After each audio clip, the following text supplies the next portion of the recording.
Hello everyone, आज हम करेंगे सिविक्स का chapter 1 what is democracy and why democracy. तो चलिए शुरू करते हैं। सबसे पहले व्हाट इज़ डेमोक्रेसी। तो सबसे पहले हम डेमोक्रेसी की मीनिंग के बारे में समझेंगे कि डेमोक्रेसी वर्ड कैसे बना है। डेमोक्रेसी हमारा दो ग्रीक वर्ड्स के साथ मिलकर बना है, डेमोस एंड क्रेटियो। डेमोस का मीनिंग होता है पीपल एंड क्रेटियो मीन्स रूल या पावर। तो डेमोक्रेसी का मीनिंग क्या हो गया? Rule by the people. तो डेफिनेशन क्या होगी इसकी? It is a form of government in which the rulers are elected by the people. ये एक ऐसी गवर्नमेंट होती है जिसमें जो रूलर्स होते हैं, जो शासन करते हैं, वो जनरली इलेक्ट होते हैं पीपल्स के थ्रू, वोटिंग के जरिए। अब हम बात करेंगे डेमोक्रेसी के कुछ इंपॉर्टेंट की फीचर्स के बारे में, जिसमें सबसे फर्स्ट है major decision by elected leader, free and fair election, 1 person 1 vote and 1 value, and last one is rule of law and respect for rights. अब हम 1 बाय 1 इन चारों फीचर्स को डिटेल एक्सप्लेन करेंगे। चलिए शुरू करते हैं। First one is major decision by elected leaders. इसका मीनिंग होता है इन डेमोक्रेसी, एक डेमोक्रेसी में all major decisions of country, जितने कंट्री को लेकर जितने भी मेजर डिसीजंस हैं, ओनली लीडर्स के थ्रू लिए जाएंगे, वो लीडर्स जो इलेक्ट किए गए हैं पीपल्स के थ्रू। और अगर कभी कि हमारे जो इलेक्टेड लीडर्स हैं उनके डिसीजंस को अगर ना माना जाए तो किस तरीके से हमारी डेमोक्रेसी फेल हो सकती है, जिसका एक कॉमन एग्जाम्पल पाकिस्तान का है। इन अक्टूबर 99 जनरल परवेज़, जो कि उस टाइम पे आर्मी चीफ थे पाकिस्तान थे, इनको उस टाइम के जो पीएम थे नवाज शरीफ एक इलेक्टेड लीडर थे, इन्होंने जनरल परवेज़ को हटा दिया था। लेकिन मुशर्रफ ने उनका फैसला माना ही नहीं और उनकी जगह खुद की एक सरकार, मतलब नवाज शरीफ की सरकार गिरा दी और खुद ही पावर में आ गए। ठीक है, ये इंसिडेंट से हमें पता चलता है कि जब इलेक्टेड जो लीडर्स हैं उनके फैसले को, उनके डिसीजन को कोई रिस्पेक्ट नहीं करेगा, तो ऐसे में डेमोक्रेसी हमारी फेल हो जाती है। Next one is free and fair election.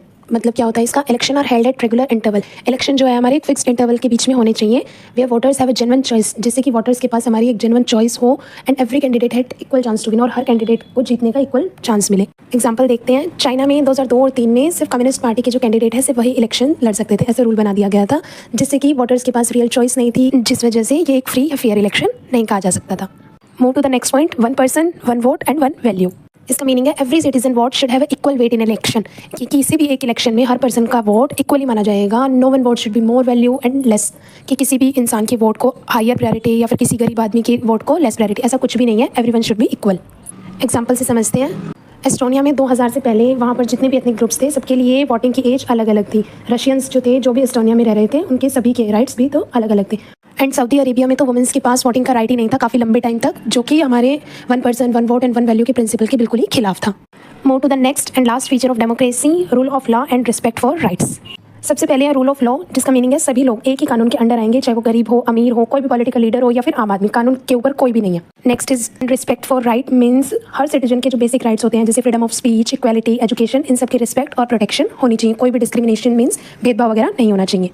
Example से समझते हैं। जिम्बाब्वे में जब रॉबर्ट मुगाबे गवर्नमेंट में थे, तब उन्होंने जो अपोजिशन पार्टी है उन सभी के लोगों को परेशान करना स्टार्ट कर दिया था।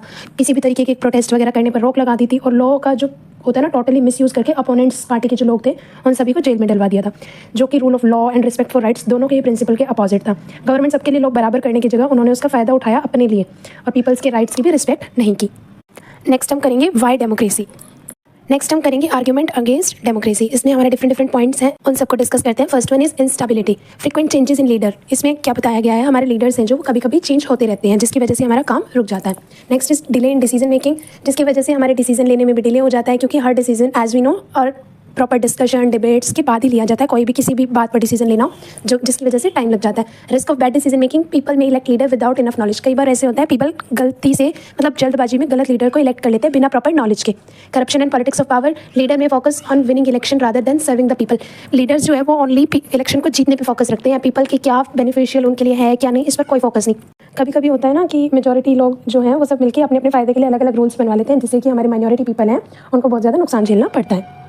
नेक्स्ट वन है आर्ग्यूमेंट फॉर डेमोक्रेसी। इसमें सबसे पहले equality, all citizen have right to vote, सभी के पास वोट का राइट है और सभी को इक्वली राइट है कि वो इलेक्शन में पार्टिसिपेट कर सकते हैं। Next one is protection of right, हर किसी के पास अपना फ्रीडम है, स्पीच का, रिलीजन का और बाकी जो भी राइट्स है सभी के पास ये है। अकाउंटेबिलिटी मीन्स जवाबदेह होना किसी भी चीज़ के लिए।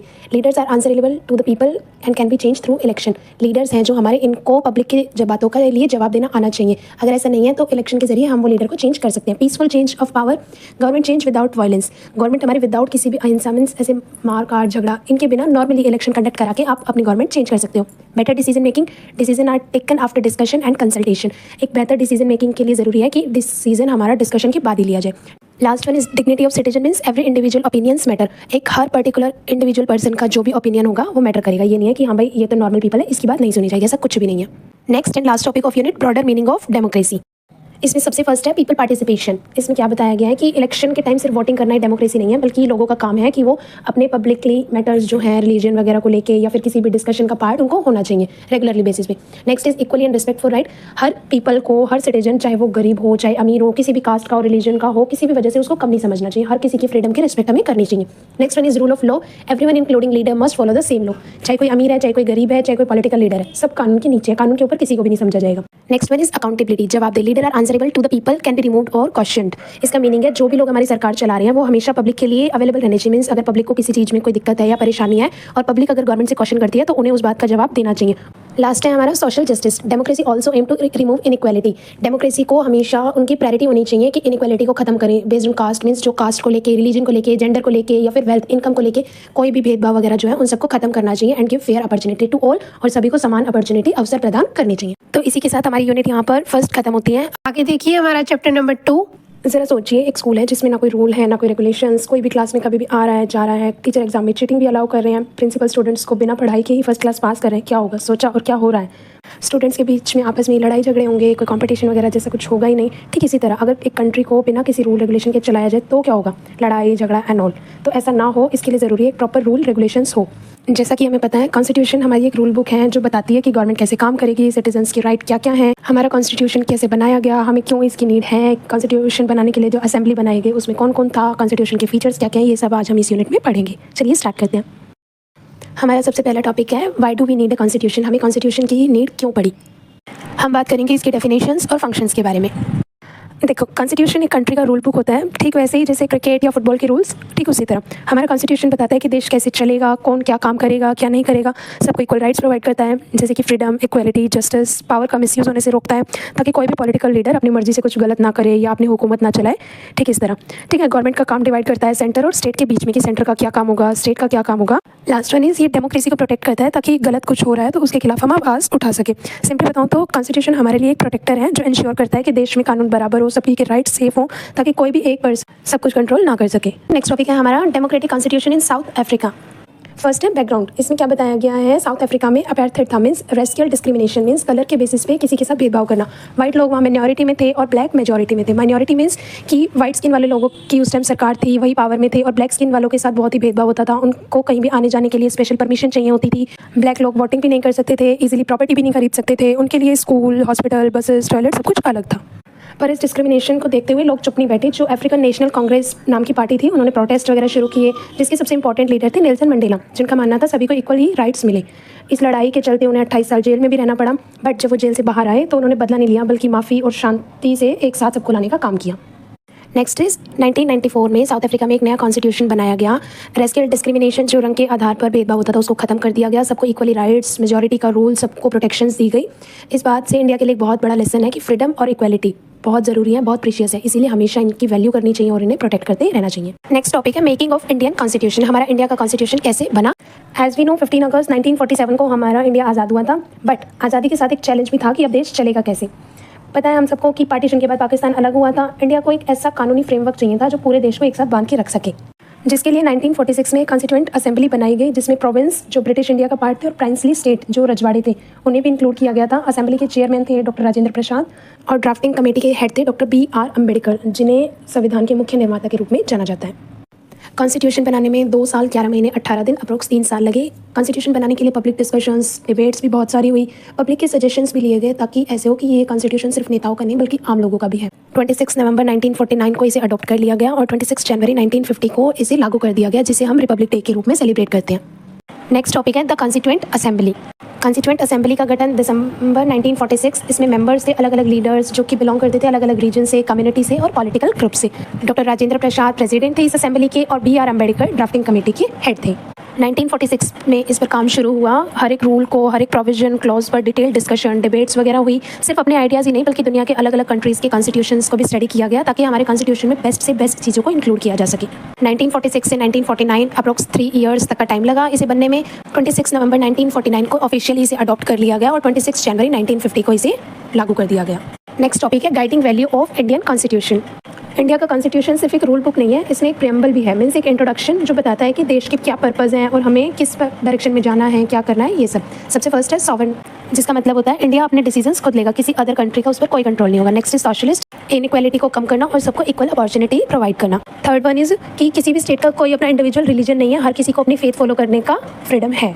डेमोक्रेटिक, गवर्नमेंट पीपल्स के थ्रू इलेक्ट होती है वोटिंग के जरिए। रिपब्लिक, कंट्री का जो हेड होता है वो इलेक्ट होगा, ऐसे नहीं है कि आप इस फैमिली से बिलोंग करते हो तो आपको मिनिस्टर वगैरह कुछ बना दिया, ऐसा नहीं है। And last one is justice, liberty, ये जो है ये हमारी कोर वैल्यूज हैं जो हर पर्सन की इज्जत यानी डिग्निटी को इंश्योर करती है। नेक्स्ट टॉपिक है हमारा special features of Indian constitution.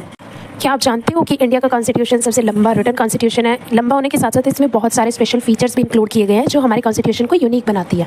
और वो फीचर्स इस तरीके से हैं कि कुछ पार्ट्स को अमेंड करना बहुत ईजी है, बट कुछ पार्ट्स के लिए स्पेशली प्रोसीजर बनाए गए हैं। नेक्स्ट, गवर्नमेंट जो है वो लोगों के द्वारा चूज़ किए गए रिप्रेजेंटेटिव ही चलाते हैं। नेक्स्ट, पावर सेंटर और स्टेट दोनों के बीच शेयर्ड बेसिस पर होती है, बट अगर कोई इमरजेंसी केस हो तो सेंटर के पास पावर ज़्यादा होती है। ठीक है। Next one is her citizen के लिए राइट्स, रिस्पॉन्सिबिलिटी डिफाइन की गई है। नेक्स्ट है DPSP, डायरेक्टिव प्रिंसिपल्स, जो कि गवर्नमेंट की पॉलिसीज़ को गाइड करती है। फिर है सेक्युलर स्टेट्स, मीन्स सब रिलीजन को इक्वल रिस्पेक्ट और फ्रीडम दी गई है। आगे है सिटीजन्स की राइट को प्रोटेक्ट करने के लिए जुडिशरी बिल्कुल इंडिपेंडेंट है, कोई भी वो एक्शन लेना चाहे तो ले सकती है। आगे है single citizenship for all Indians, की सभी इंडियंस को समान नागरिकता दी गई है। ओके। एक और बात, ये सिर्फ रूल्स नहीं है बल्कि एक रोड मैप है जो ये इंश्योर करता है कि इंडिया हमारा फेयर और यूनाइटेड नेशन बना रहे। नेक्स्ट टॉपिक है इंस्टीट्यूशनल डिज़ाइन। आइए देखते हैं इसमें क्या है।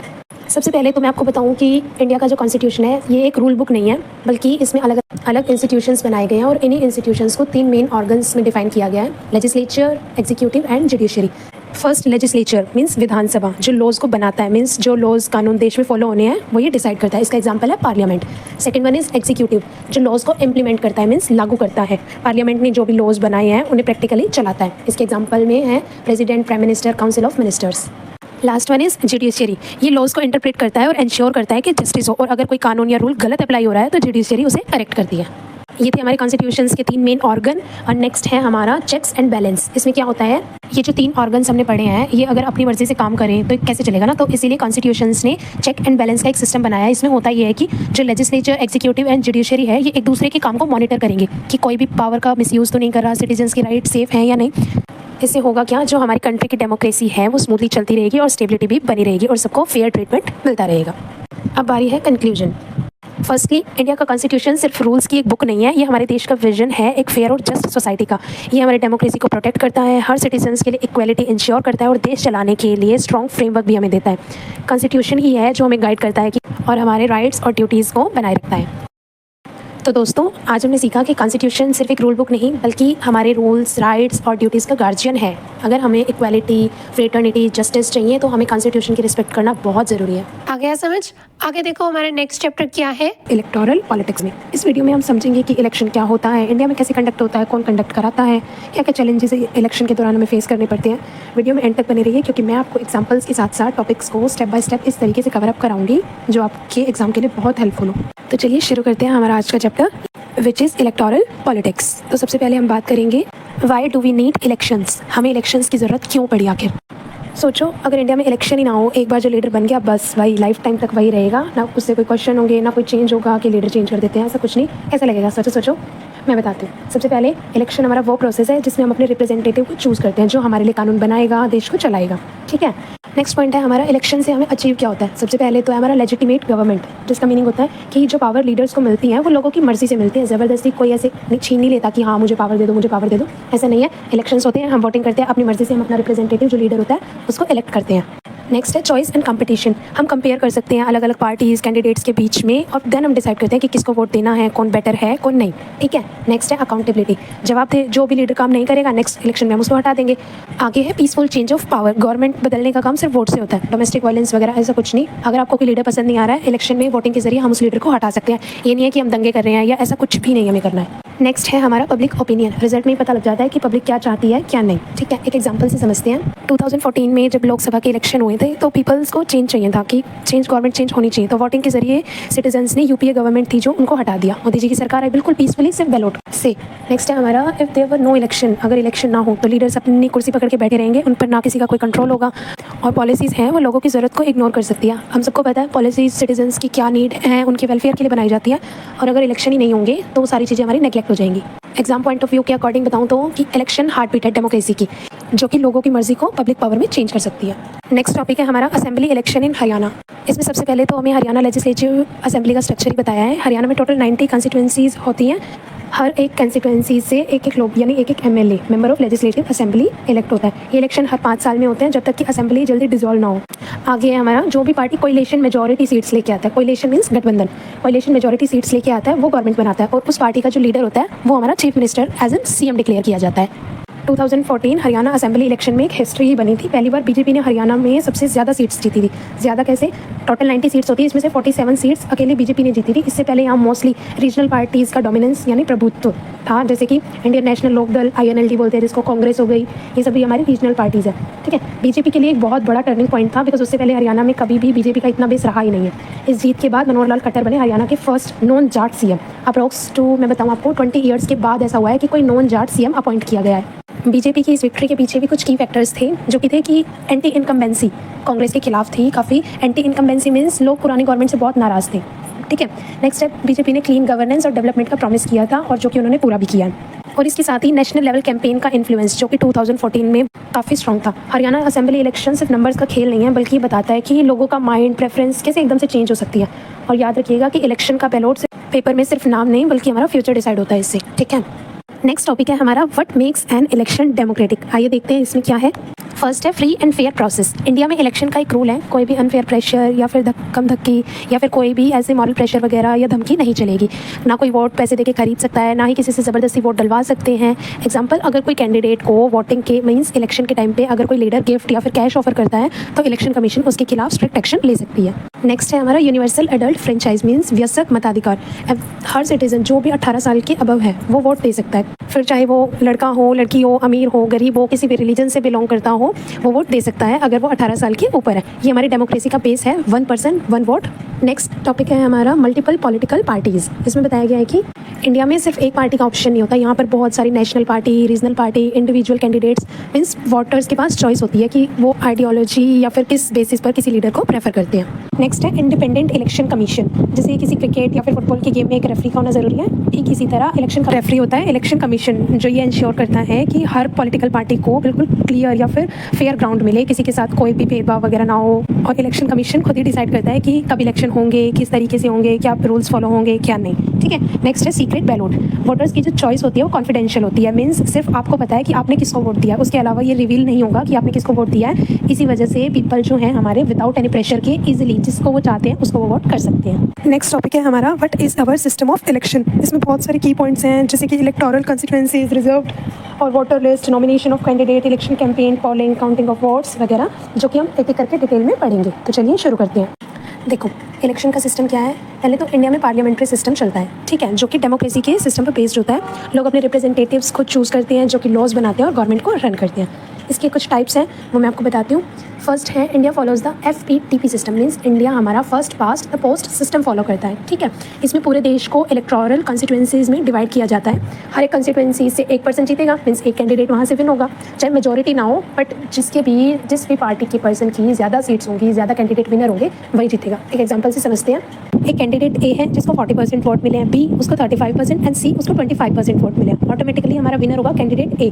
हमें पता है कि B और C का दोनों का टोटल 60% है, बट जो मेजॉरिटी है ना, मीन्स कि एक सिंगल कैंडिडेट एक सिंगल पार्टी से किसने ज़्यादा वोट गेन किए, वो है हमारा A, तो विनर होगा हमारा A 40% वोट्स के साथ। नेक्स्ट है लेवल ऑफ इलेक्शंस। हमारी कंट्री में 3 लेवल पर इलेक्शन होते हैं, लोकसभा, राज्यसभा और जो लोकल बॉडी होती है जैसे पंचायत वगैरह हो गए। ये लोकसभा इलेक्शंस होते हैं जो इसमें नेशनल लेवल पर MPs चुने जाते हैं, यानी member of parliament. Next state assembly, इस पे MLAs इलेक्ट होते हैं, member of legislative assembly. And last one is panchayat और म्यूनिसिपल, जैसे सरपंच वगैरह के इलेक्शन होते हैं वो सब।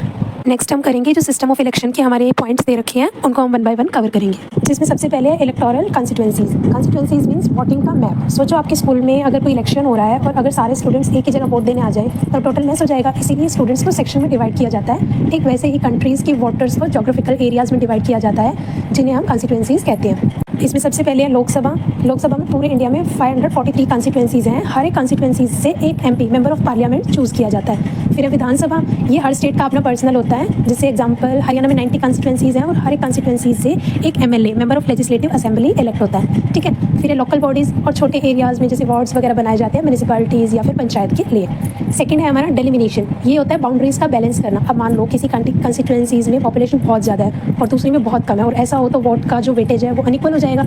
इसीलिए इस प्रॉब्लम को सॉल्व करने के लिए होता है डेलिमिनेशन, यानी कॉन्स्टिट्यूंसीज़ की बाउंड्रीज़ को एडजस्ट किया जा सके ताकि हर सीट पर लगभग इक्वल पॉपुलेशन हो। ये काम इलेक्शन कमीशन करता है ताकि हर सिटीजन का वोट इक्वली इंपॉर्टेंस रखे। ठीक है, नेक्स्ट है हमारा reserve constituencies means reserve seat. इसका क्या मतलब होता है, इंडिया में कुछ सीट्स ऐसी हैं जो स्पेशली एससी शेड्यूल्ड कास्ट और ST scheduled tribes in community के लिए रिजर्व होती हैं। बट ध्यान रहे वोट सब दे सकते हैं पर इलेक्शन में खड़ा सिर्फ एससी या फिर एसटी कैंडिडेट ही हो सकता है। इसका पर्पज़ क्या है, क्यों ये रिजर्व सीट बनाई जाती है? ये सिस्टम बना ताकि हमारी सोसाइटी में जो भी कम्युनिटीज़ हैं पहले पॉलिटिक्स में कम रिप्रेजेंट होती थी उनको भी सरकार में अपनी आवाज़ मिल सके। इससे डेमोक्रेसी इंक्लूसिव बन सकती है, यानी हर सेक्शन ऑफ सोसाइटी का रिप्रेजेंटेशन होता है। एक इसमें होता है रोटेशन सिस्टम। बहुत सारे स्टेट्स ऐसे हैं जहाँ पर रिजर्व सीट में इलेक्शन के बाद रोटेशन होता है। मीन्स आज ये सीट कंस्टिट्यूंसी में रिजर्व है तो नेक्स्ट इलेक्शन में वो सीट तो जनरल बन सकती है बट कोई दूसरी कंस्टिट्यूंसी सीट वो रिजर्व हो सकती है। ये इसलिए होता है ताकि रिप्रेजेंटेशन का बेनिफिट अलग अलग एरियाज़ में इक्वली सबको मिल सके। ठीक है, नेक्स्ट है वोटर लिस्ट। वोटर लिस्ट क्या होती है, हर एक कॉन्स्टिट्यूंसी में एक ऑफिशियल रजिस्टर होता है जिसमें उन सब लोगों के नाम होते हैं जो वहाँ पर वोट देने के लिए एलिजिबल है। और अगर आपको वोट देना है तो आपका नाम इस लिस्ट में ज़रूर होना चाहिए। वोट देने के लिए क्या क्या चीज़ रिक्वायरमेंट होती है, वोटर लिस्ट में आपका नाम होना ज़रूरी है। वैलिड आईडी प्रूफ, सबसे कॉमन आईडी है EPIC इलेक्टर फोटो आइडेंटिटी कार्ड, जिसे हम सब वोटर आईडी के नाम से जानते हैं। Third one is voter list update कैसे होती है, ये लिस्ट रेगुलर डेली बेसिस पर अपडेट होती है। नए सिटीजन जो 18+ हैं उन्हें ऐड किया जाता है, जो लोग शिफ्ट हो गए हैं या फिर पास अवे हो गए हैं उनका नाम रिमूव किया जाता है। स्पेलिंग मिस्टेक या कोई डिटेल आपकी इनकरेक्ट है तो उसे करेक्ट किया जाता है। ये इतना ज़रूरी है क्योंकि ये बोगस वोटिंग को रोकता है। बोगस वोटिंग मीन्स यानी किसी और के नाम पर आप वोट नहीं डाल सकते। हर एलिजिबल सिटीजन को एक ही वोट मिलेगा जिससे कि इलेक्शन फेयर और क्लीन हो सके। नेक्स्ट पॉइंट है हमारा नॉमिनेशन ऑफ कैंडिडेट। कौन कौन बन सकता है इलेक्शन में कैंडिडेट, सिंपली जो एलिजिबिलिटी कंडीशंस मीट करे वो अपना नाम इलेक्शन में खड़ा कर सकता है। फॉर एग्जांपल लेजिस्लेटिव असेंबली यानी कि लोकसभा के इलेक्शन लड़ने के लिए मिनिमम एज आपकी 25 होनी चाहिए। सेकंड, नॉमिनेशन कैसे फाइल होता है, सबसे पहले आपको नॉमिनेशन फॉर्म फिल करना होता है, साथ में एक सिक्योरिटी डिपॉजिट देना होता है। ये एक फिक्स्ड अमाउंट होता है जो हर इलेक्शन के रूल्स में डिसाइड होता है। उसके साथ आपको अपना एक एफिडेविट सबमिट करना होता है जिसमें अपने एसेट्स, खर्चे, लाइबिलिटीज़ और अगर कोई क्रिमिनल केस हो तो वो सब आपको मेंशन करना होता है। ये होता है ट्रांसपेरेंसी के लिए। ठीक है, नेक्स्ट है पेपर चेकिंग। नॉमिनेशन सबमिट करने के बाद जो इलेक्शंस ऑफिशियल हैं वो डॉक्यूमेंट्स को चेक करते हैं। अगर कोई गलती या रूल वायलेशन मिला तो आपका नॉमिनेशन रिजेक्ट भी हो सकता है। फॉर एग्जाम्पल मान लो हरियाणा में एक कैंडिडेट ने नॉमिनेशन में अपनी प्रॉपर्टी डिटेल्स को हाइड किया और चेकिंग में वो पकड़ा गया तो उसका नॉमिनेशन कैंसिल हो जाएगा, फिर चाहे वो कितना ही पॉपुलर क्यों ना हो। नेक्स्ट है educational qualification for candidate. India में MP या MLA के लिए कोई भी स्पेसिफिक फॉर्मल डिग्री या मिनिमम एजुकेशन लेवल चाहिए, ऐसा कोई रूल ही नहीं है। क्यों नहीं है ये रूल, क्योंकि डेमोक्रेसी का प्रिंसिपल है कि एवरीवन शुड बी इक्वल, सबको इक्वली चांस मिले। अगर एजुकेशन को मिनिमम लिमिट रख दिया तो लोग फॉर्मली स्कूल कॉलेज नहीं जा पाए, वो हमेशा पॉलिटिक्स से बाहर रह जाएंगे। और डेमोक्रेसी का मतलब सिर्फ डिग्री होल्डर्स का रूल नहीं बल्कि हर सिटीजन का रिप्रेजेंटेशन है। एक एग्जाम्पल से समझते हैं, हमारे देश में कुछ लीडर्स हाईली एजुकेटेड है और कुछ फॉर्मल एजुकेशन भी कंप्लीट नहीं होती है, लेकिन दोनों ने अपने अपने एरियाज़ में काम के जरिए या फिर कैसे भी लोगों का ट्रस्ट जीतकर इलेक्शन जीता है। ये प्रूफ है कि लीडरशिप सिर्फ पढ़ाई से ही नहीं बल्कि लोगों से कनेक्ट होने से आती है। आ गया समझ? आगे देखो हमारा नेक्स्ट टॉपिक क्या है। Election campaign and MCC। ठीक है, इसमें क्या होता है, जब भी इलेक्शन आने वाले होते हैं तो पॉलिटिकल पार्टीज़ वोटर्स को अपनी तरफ खींचने के लिए अलग अलग कैंपेन शुरू करती है, जिसका मेन पर्पज़ क्या होता है, वोटर्स को अपनी तरफ वोट देने के लिए कन्विंस करना। ठीक है, पार्टीज़ इसके लिए पार्टी मैनिफेस्टो रिलीज़ करती है जिसमें उनके प्रोमिसेस वगैरह लिखे होते हैं, रैलीज़ निकालती है, स्पीच वगैरह देती है, घर घर जाकर बात करती है और मीडिया एंड सोशल मीडिया का यूज़ करती है ताकि उनकी जो बात है वो ज़्यादा से ज़्यादा लोगों तक पहुँच सके। बट एक रूल बुक है जो सबको फॉलो करनी होती है जिसका नाम है MCC model code of conduct. इसके भी कुछ इंपॉर्टेंट रूल्स हैं जिसमें सबसे पहले है नो ब्राइबरी और थ्रेट्स। किसी को पैसा देके या धमका के आप वोट नहीं ले सकते। No hate speech, caste, religion या कम्युनिटी का यूज़ करके वोट नहीं मांग सकते। No misuse of government resources, जैसे सरकारी गाड़ी, बिल्डिंग या स्टाफ का यूज़ कर कैंपेन के लिए नहीं होगा। साइलेंस पीरियड का रिस्पेक्ट आपको करना होगा। वोटिंग के पहले कुछ घंटे का टाइम होता है जब कैंपेन बंद हो जाता है। ठीक है, एक्सपेंस लिमिट फॉलो करनी चाहिए, हर कैंडिडेट का खर्चा लिमिट में होना चाहिए और सब रिकॉर्ड ट्रांसपेरेंट होना चाहिए। ठीक है, MCC का सिर्फ एक ही मकसद है, फेयर एंड क्लीन इलेक्शंस। अगर कोई भी इसे तोड़ता है, इनके रूल्स को ब्रेक करता है तो इलेक्शन कमीशन उसके खिलाफ एक्शन ले सकती है। अब हम बात करते हैं इलेक्शन के सबसे एक्साइटिंग दिन की, विच इज़ पोलिंग डे। सो जब पोलिंग डे आता है, प्रोसेस इस तरह से है कि सबसे पहले आप पोलिंग बूथ पे जाओगे, वहाँ आपकी आइडेंटिटी वेरीफाई होगी, वोटर आईडी या फिर अप्रूव्ड डॉक्यूमेंट जो भी है उससे, ठीक है। फिर आपकी उंगली पर इंडेलिबल इंक जो होता है ना, ब्लू ब्लू या ब्लैक सा मार्क लगाया जाता है, जिससे ये प्रूव होता है कि हाँ आपने वोट कर दिया, ताकि कोई डबल वोटिंग ना कर सके। और फिर जाते हो आप ईवीएम मशीन के पास, सीक्रेट बैलेट पे अपना वोट कास्ट करते हो, यानी आपका वोट सिर्फ आप जानते हो, बिल्कुल सीक्रेट तरीके से होता है। अब काउंटिंग डे का सिनेरियो कुछ इस तरीके से है। ईवीएम मशीन को जब खोला जाता है, इलेक्शन कमीशन के सुपरविजन में कैमरा ऑब्जर्वर्स सबके सामने ईवीएम मशीन को खोला जाता है, हर पार्टी के वोट्स काउंट होते हैं और फिर डिसाइड होता है रिजल्ट। बट अगर कोई सीरियस मेल प्रैक्टिस मिलती है, जैसे अनफेयर मीन्स वायलेंस या फिर रिगिंग वगैरह हो गया, तो इलेक्शन कमीशन रीपोल ऑर्डर कर सकता है। मतलब अब इलेक्शन दोबारा होगा ताकि रिजल्ट बिल्कुल फेयर हो। और इसी ट्रांसपेरेंसी की वजह से हमारा इलेक्शन दुनिया भर में क्रेडिबल माना जाता है। हमारा नेक्स्ट टॉपिक है what makes election in India democratic. इसमें हमारे 4 पॉइंट्स इंक्लूड है, which is independent election commission, popular participation, acceptance of election outcome, challenges to free and fair election. One by one हम इन्हें कवर करेंगे। तो सबसे first है हमारा इंडिपेंडेंट इलेक्शन कमीशन। इसमें बताया गया है कि इंडिया का इलेक्शन कमीशन एक कॉन्स्टिट्यूशनल और कम्प्लीटली इंडिपेंडेंट बॉडी है। इसका मतलब ये किसी सरकार के कंट्रोल में नहीं आता। ये इंडिविजुअल तरीके से पूरा इलेक्शन प्रोसेस है जो उसको संभालता है। डेट अनाउंस करना, पार्टीज को इलेक्शन सिंबल देना, ऑब्जर्वर्स भेजना, एमसीसी फॉलो करवाना, वोटिंग कराना, काउंटिंग और फाइनल रिजल्ट भी डिक्लेयर करना, सबका जिम्मा इलेक्शन कमीशन के पास खुद ही होता है। इसके बाद बहुत स्ट्रॉन्ग पावर भी होती है कि अगर इलेक्शन में कोई घोटाला मिले तो पोल पोस्टपोन या फिर कैंसिल भी कर सकता है।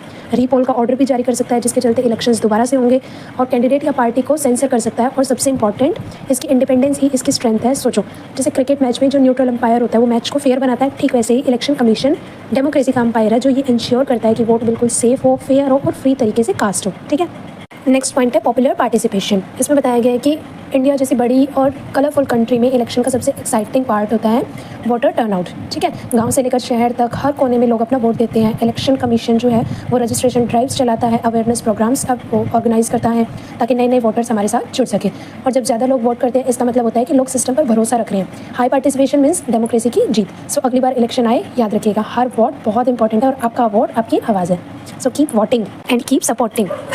हमारा नेक्स्ट टॉपिक है एक्सेप्टेंस ऑफ इलेक्शन आउटकम। इसमें बताया गया है कि इलेक्शन का एक बढ़िया साइन ये होता है कि पार्टीज़ और कैंडिडेट्स जो हैं रिजल्ट को एक्सेप्ट करते हैं। इंडिया में आमतौर पर जो भी जीतता है दूसरा उसे मान लेता है। अगर किसी को ये लगता है कि कुछ गलत हुआ है तो वो सड़क पर हंगामा नहीं करता, बल्कि कोर्ट या इलेक्शन ट्रिब्यूनल जाते हैं अगर उन्हें किसी प्रकार का कोई डाउट हो कि नहीं, अगर काउंटिंग फेयर नहीं हुई है, ऐसा कुछ भी है। तो यही होता है एक पीसफुल ट्रांसफर ऑफ पावर, जिसका मतलब होता है कि एक सरकार दूसरी सरकार में शांति से बदली गई है, और ये एक हेल्दी डेमोक्रेसी की पहचान। मूव टू द नेक्स्ट और last topic of this unit, challenges to free and fair elections. देखो होता क्या है, इंडिया में इलेक्शन के टाइम सिर्फ वोटिंग का माहौल नहीं, कुछ चैलेंजेस भी होते हैं जिनसे निपटना बहुत ज़रूरी होता है। जिसमें सबसे पहले आती है हमारी मनी पावर। कहीं कहीं पार्टीज वोट खरीदने की कोशिश करती हैं या फिर करोड़ों खर्च करके एड्स चलाती हैं, जिसे रोकने के लिए इलेक्शन कमीशन खर्चे पर नजर रखता है, कैश सीजर ड्राइव्स करता है और ट्रांसपेरेंसी रूल लगाते हैं, ठीक है। Second one is muscle power. कभी कभी कुछ लोग धमकी देकर या फिर अहिंसा का सहारा लेकर वोट लेने की कोशिश करते हैं, इसीलिए सिक्योरिटी भी बढ़ाई जाती है। पुलिस का डिप्लॉयमेंट होता है और ऑब्जर्वर्स तैनात किए जाते हैं, मीन्स खड़े किए जाते हैं, ऐसे कि चौकन्नी नजर रखना कि ऐसा कुछ हो तो हमें तुरंत खबर देना, ठीक है। Next one is identity politics. Caste या रिलीजन का यूज़ करके वोटर्स को पोलराइज करना भी बहुत मेजर प्रॉब्लम है। इस पर एमसीसी का तहत एक्शन हो सकता है। MCC means model code of conduct. इसके तहत एक्शन हो सकता है और हेट स्पीच पर कानूनी सजा भी सुनाई जा सकती है। Next one is bogus voting and list error. कभी कभी फेक वोट्स या फिर वोटर लिस्ट में गलतियां होती हैं, इसीलिए वोटर लिस्ट का कंटिन्यू रिवीजन होता है। EPIC election photo identity card का यूज़ होता है और बूथ मैनेजमेंट को मजबूत बनाया जाता है। Next one is miss information. Social media पर गलत इन्फॉर्मेशन फैलाकर वोटर्स को कंफ्यूज किया जाता है। इससे बचने के लिए एडवाइजरी जारी होना बहुत ज़रूरी है। प्लेटफॉर्म के साथ साथ कॉपरेशन होता है और वोटर एजुकेशन कैंपेन भी चलाए जाते हैं। Last one is criminalisation and dynasty politics. इसमें बताया गया है कि बहुत से कैंडिडेट्स के खिलाफ क्रिमिनल केसेस होते हैं या फिर पॉलिटिक्स ही एक परिवार के हाथ में होती है कि भाई हमारी तो मम्मी भी पापा भी इसी प्रोफेशन में, तो हम इस प्रोफेशन में आ गए, ऐसा। इसको कंट्रोल करने के लिए उनके केसेस और फाइनेंस जो है वो डिस्क्लोज किए जाते हैं और वोटर्स को अवेयर किया जाता है कि सोच समझकर अपना वोट दे। ये नहीं है कि हाँ ये तो इनकी फैमिली से है तो दे दिया, भाई इनकी मतलब फैमिली वालों ने अच्छा काम किया तो ज़रूरी नहीं है वो भी अच्छा काम करे। तो उनका बैकग्राउंड वोटर्स के आगे रखा जाता है कि भाई अपना सोच समझ के अगर आपको लगता है कि ये जेन्युइन है तो वोट दे, अदरवाइज नहीं। ये सारे स्टेप्स मिलकर इंश्योर करते हैं कि इलेक्शन फेयर हो, सेफ हो और डेमोक्रेटिक हो। सो फ्रेंड्स, ये था हमारे इलेक्शन सिस्टम के कुछ स्ट्रेंथ्स, चैलेंजेस। इलेक्शन सिर्फ एक वोटिंग दिन का काम नहीं होता, बल्कि एक पूरा प्रोसेस होता है जो हमारी डेमोक्रेसी को हमेशा जिंदा रखता है। इसीलिए ज़रूरी है कि हम सिर्फ वोट ना करें बल्कि समझदारी से वोट करें, अपने कैंडिडेट्स को जांच के, परख के, उनकी पॉलिसीज़ को समझ के अपनी आवाज़ सही जगह तक पहुँच पाए, उन्हें वोट दें। क्योंकि जब हम इन्फॉर्म्ड वोटर बनते हैं तभी हम एक स्ट्रॉन्ग डेमोक्रेसी अपने पास ला सकते हैं। सो आ गया समझ? आगे देखो हमारी नेक्स्ट यूनिट क्या है। Working of institutions. थोड़ा पर्सनली होके सोचते हैं, ठीक है। मान लो आप सुबह उठे, आपने देखा एक गवर्नमेंट ऑर्डर आया है क्या कि सेंट्रल गवर्नमेंट जॉब्स में जो एसएससी या फिर यूपीएससी के बाद क्लियर करने के बाद अपॉइंट होते हैं, that is central government jobs, इस जॉब्स में ओबीसी कैटेगरी उसके लिए 27% रिजर्वेशन होगा। ओके, आपके दिमाग में तुरंत एक क्वेश्चन आएगा, हाउ, इतना बड़ा डिसीजन आखिर हुआ कैसे? क्या सिर्फ एक सिंगल आदमी ने ये सारा डिसीजन ले लिया या फिर कोई प्रॉपर प्रोसेस होता है? सोचना तो बनता है ना। तो चलिए स्टेप बाय स्टेप समझते हैं सिंपल लैंग्वेज में कि ये डिसीजन कैसे लेते हैं, कौन इस पे साइन करता है, या फिर ये एक सिंगल पर्सन का प्रोसेस है या फिर इसके पीछे पूरी थ्योरी है। सब कुछ हम आज इस वीडियो में जानेंगे। तो चलिए शुरू करते हैं। हमारा फर्स्ट टॉपिक है how is a major policy decision taken. इसमें सबसे पहले तो बताया गया है कि डेमोक्रेसी में कोई भी बड़ा डिसीजन जो होता है वो एक इंसान का पर्सनल फैसला नहीं होता, उसके पीछे एक पूरा प्रोसेस होता है। मीन्स पूरी एक कमीशन होती है, स्टेप बाय स्टेप सब प्रोसेस होते हैं, उसके बाद ही कोई डिसीजन फाइनल होता है। एग्जांपल समझते हैं। मंडल कमीशन ने 1990 में गवर्नमेंट ने डिसाइड किया था कि ओबीसी कैटेगरी है जो, उसके लिए 27% रिजर्वेशन होगा। ये भी एक दिन का डिसीजन नहीं था कि हाँ आज हमारा मन किया और कलम ने डिक्लेयर कर दिया कि हाँ भाई रिजर्वेशन होगा, ऐसा नहीं है। इसके पीछे बहुत सारे इंस्टीट्यूशंस का रोल था जिन्हें मैं स्टेप बाय स्टेप आपको बताऊंगी। तो चलिए शुरू करते हैं। सबसे पहले तो इसमें प्रॉब्लम्स को आइडेंटिफाई किया जाता है, जैसे बैकवर्ड क्लासेस हैं जो उनकी रिप्रेजेंटेशन कम है, ठीक है। सेकंड, मिनिस्ट्री रिसर्च करके अपनी एक पॉलिसी का ड्राफ्ट बनाती है कि चीज़ें ऐसे ऐसे होनी चाहिए या फिर हम ऐसे कर सकते हैं, ये सब। थर्ड वन इज़ ये जो ड्राफ्ट कैबिनेट मीटिंग में जाता है ना, वहाँ प्राइम मिनिस्टर और काउंसिल ऑफ मिनिस्टर्स जो है वो सब मिलकर डिसाइड करते हैं कि हाँ ये सही है, ये करना चाहिए या नहीं। इसके बाद है फिर प्रेसिडेंट होते हैं जो हमारी कंट्री के, वो डिसीजन को एक फॉर्मल अप्रूवल देते हैं। नेक्स्ट वन, गवर्नमेंट ऑर्डर जारी होता है, जैसे जियो वगैरह निकालते हैं ना गवर्नमेंट ऑर्डर अप्रूव होने के बाद कोई चीज़, वैसे। देन आता है डिपार्टमेंट्स जो हैं अलग अलग, जैसे फॉरेन मिनिस्ट्री हो गई, एग्रीकल्चर डिपार्टमेंट हो गया, ऐसे अलग अलग जो डिपार्टमेंट्स हैं वो इस ऑर्डर को इम्प्लीमेंट करते हैं, अपने अपने स्तर पर इसको अप्लाई करते हैं, ठीक है। नेक्स्ट है अगर डिस्प्यूट होता है इस चीज़ को लेके कि हाँ ये ऐसे है या ऐसे होना चाहिए था या ऐसे कुछ है, तो जो जुडिशरी होती है, ठीक है, सुप्रीम कोर्ट, हाई कोर्ट वगैरह, वो इस पर रिव्यू करती है। और पार्लियामेंट है जो, वो भी सरकार को जवाब देने पे मजबूर हो जाती है। जब सुप्रीम कोर्ट क्वेश्चनिंग करती है ना कि भाई ऐसे था, ऐसे क्यों किया या ऐसे कुछ, तो गवर्नमेंट को भी जवाब देना होता है। इससे हमें क्लियर हुआ कि जो भी मेजर डिसीजन है उनका एक पूरा स्टेप बाय स्टेप वो होता है प्रोसेस। एक सिंगल पर्सन इसको डिसाइड नहीं करता कि हाँ ऐसे है ऐसे कर दो, ऐसे नहीं, पूरा प्रोसेस होता है जो हम step by step follow up करते हैं, जो सभी इंस्टीट्यूशंस को मिलकर एक साथ इन्वॉल्व करता है, ठीक है। अब हम बात करेंगे गवर्नमेंट ऑर्डर की। ये असल में होता क्या है? सिंपल शब्दों में गवर्नमेंट ऑर्डर एक रिटन इंस्ट्रक्शन है जो किसी मिनिस्ट्री या डिपार्टमेंट के थ्रू इशू की जाती है बिना लिखित ऑर्डर के। मीन्स विदाउट रिटन डॉक्यूमेंट के कोई भी ऑर्डर, कोई भी पॉलिसी वो लीगल नहीं मानी जाती।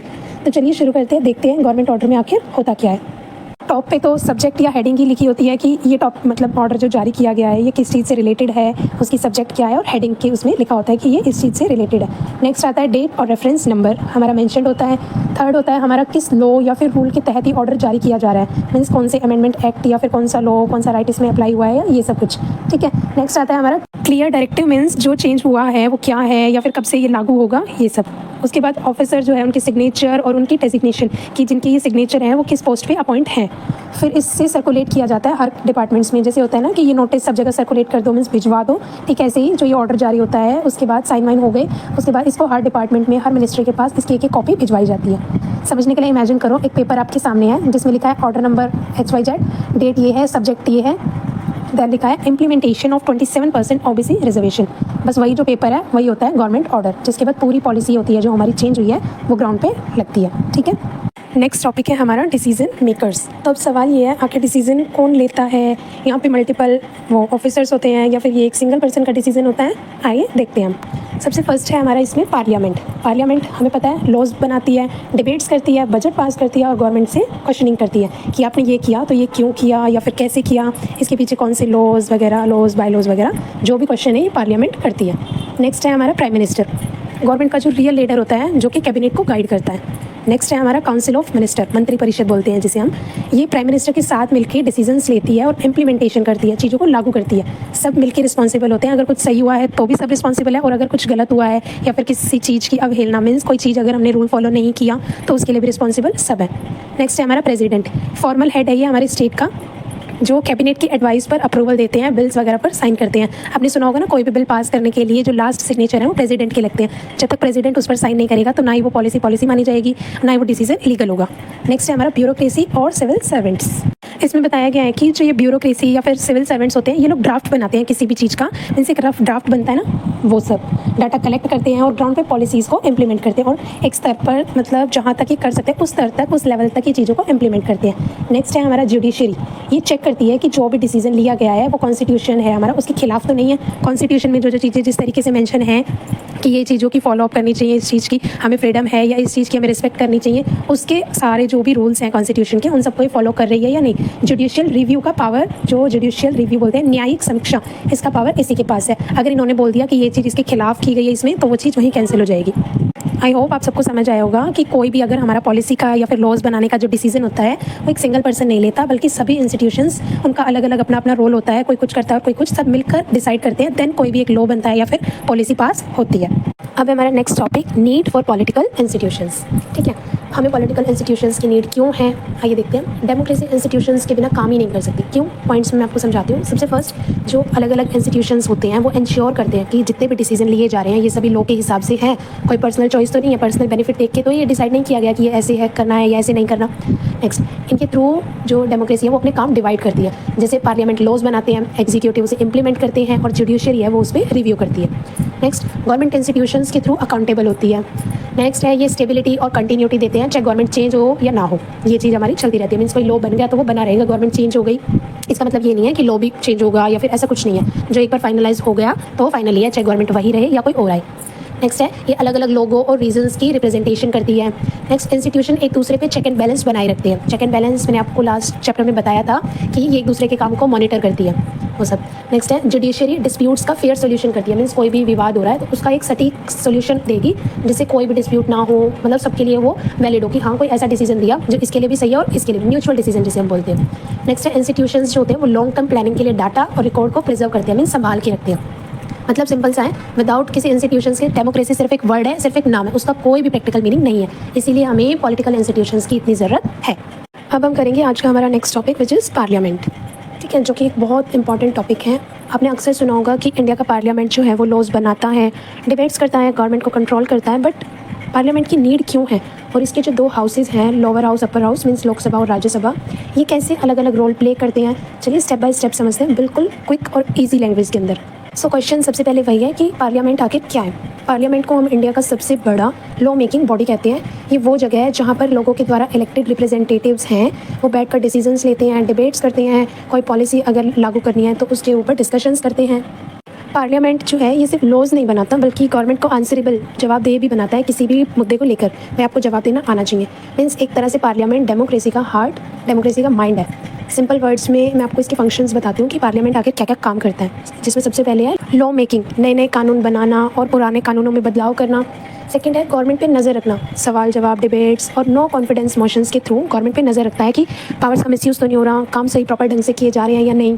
ठीक है, मनी कंट्रोल, बजट पास करना और इंश्योर करना कि हमने जिस फील्ड में बजट पास किया है तो वो सही फील्ड में लग भी रहा है या नहीं। नेक्स्ट है लोगों की आवाज़ उठाना, मीन्स जो रिप्रेजेंटेटिव होते हैं वो लोगों के जो भी इशूज़ हैं, उन्हें जो भी क्वेरी है उसको पार्लियामेंट तक लेके आते हैं। नेक्स्ट है discussion forum, means national issues हैं जो हमारे राष्ट्रीय मुद्दे हैं, इन पर डिस्कशंस होती है।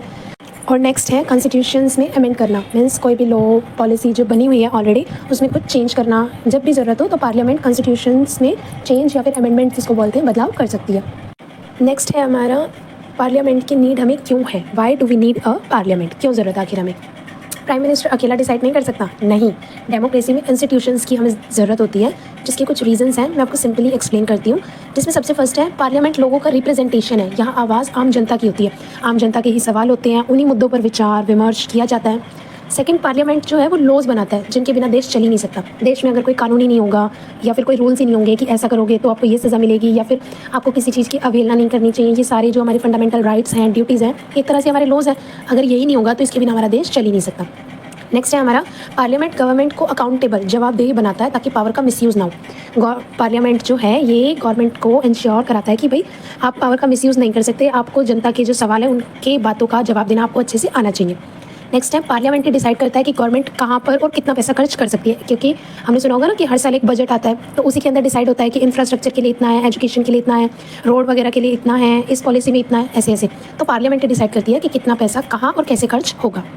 नेक्स्ट हमें बताया गया है कि पार्लियामेंट है जो ये एक डिबेट फॉरम है जहाँ पर नेशनल पॉलिसीज़ वगैरह वो ओपनली डिस्कस होती हैं, उसके प्लस पॉइंट, नेगेटिव पॉइंट, सब कुछ बिल्कुल ओपन डिस्कशन होगा कि इसमें ऐसे है, इसमें ये करना चाहिए या फिर इसमें जो ये किया गया ये गलत है या सही है, बिल्कुल ओपन डिस्कशन। ठीक है, नेक्स्ट है हमारा पार्लियामेंट में चेक्स एंड बैलेंस बनते हैं।